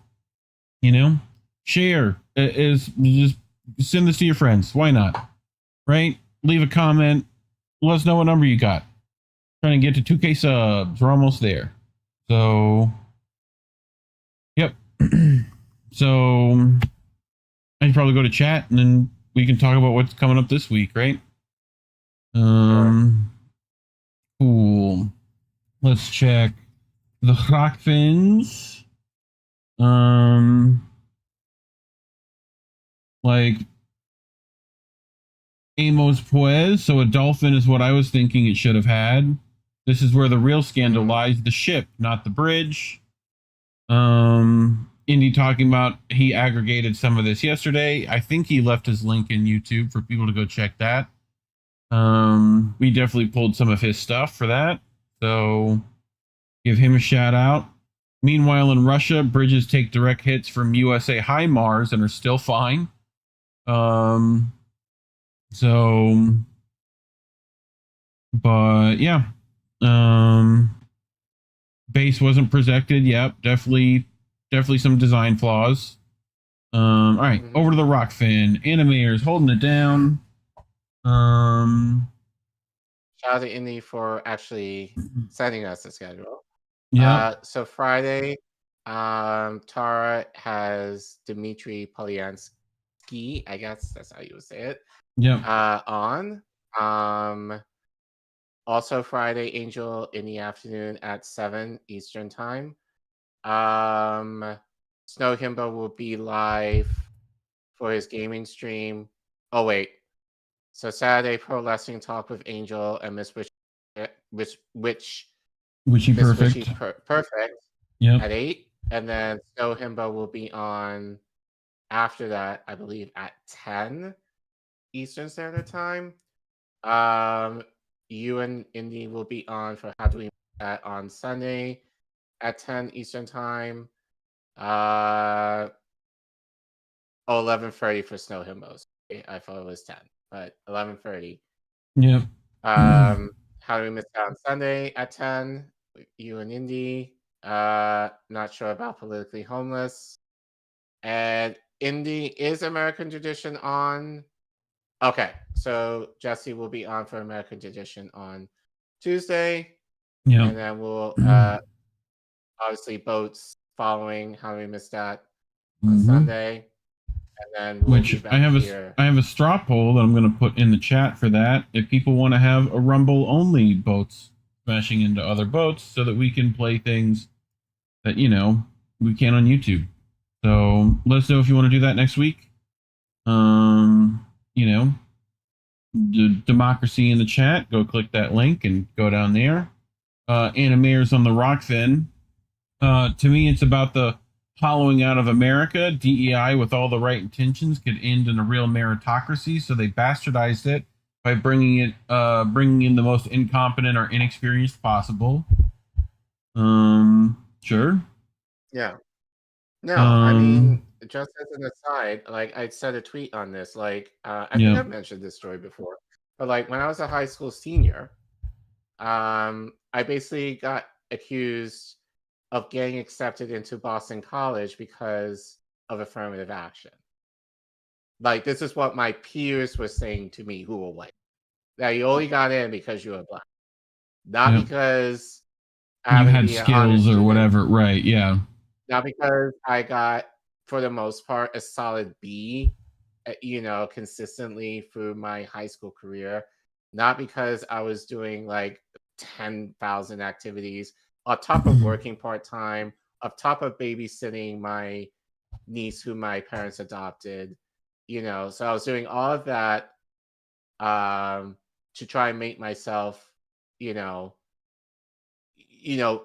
of worth to some college, you know, and basically essentially saying, you know, the only reason why you got to this school, yeah, because of the color of your skin, you know, which, as I said, now over 30 years later, that's still the same shit that people of color have to, especially Black people, you know, have to go through to kind of justify, you know, but, you know, like, again, we have Pete Buttigieg. He's not required to be in that position, but we barely hear shit about him, you know, being the transportation secretary. But yeah, you're going to go after, like, a Black mayor for, you know, essentially being what is called DEI higher, quote unquote, when he was. Now you can say whatever you want regarding our voting system in this country, but regardless, he was voted in. Yeah. You know, with a majority, predominantly Black city. So, you know, Anna Mears exactly over the same way. Anna Mears over on the Rockfin. Every time I hear thoughts and prayers, I want to punch a politician. Yep. Yeah. Couldn't agree more. So Anna Mears tipped $5 again. Much love. See you soon. So yeah. Nice of people to give that way. Bad Cookies asks, would you say that's a form of racism to be told you only got your job from affirmative action? Yes. Yeah, probably. Yes. Yeah. Yes. Yeah, it makes sense to me.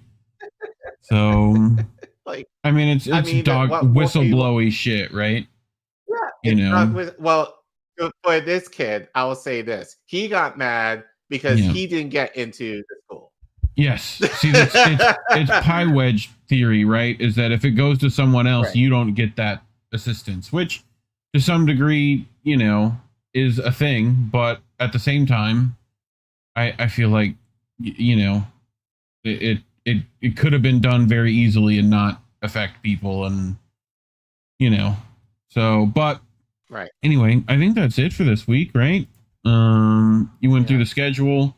You can buy some merch if you want. That nice Joe Biden Nord Stream mug is pretty sweet.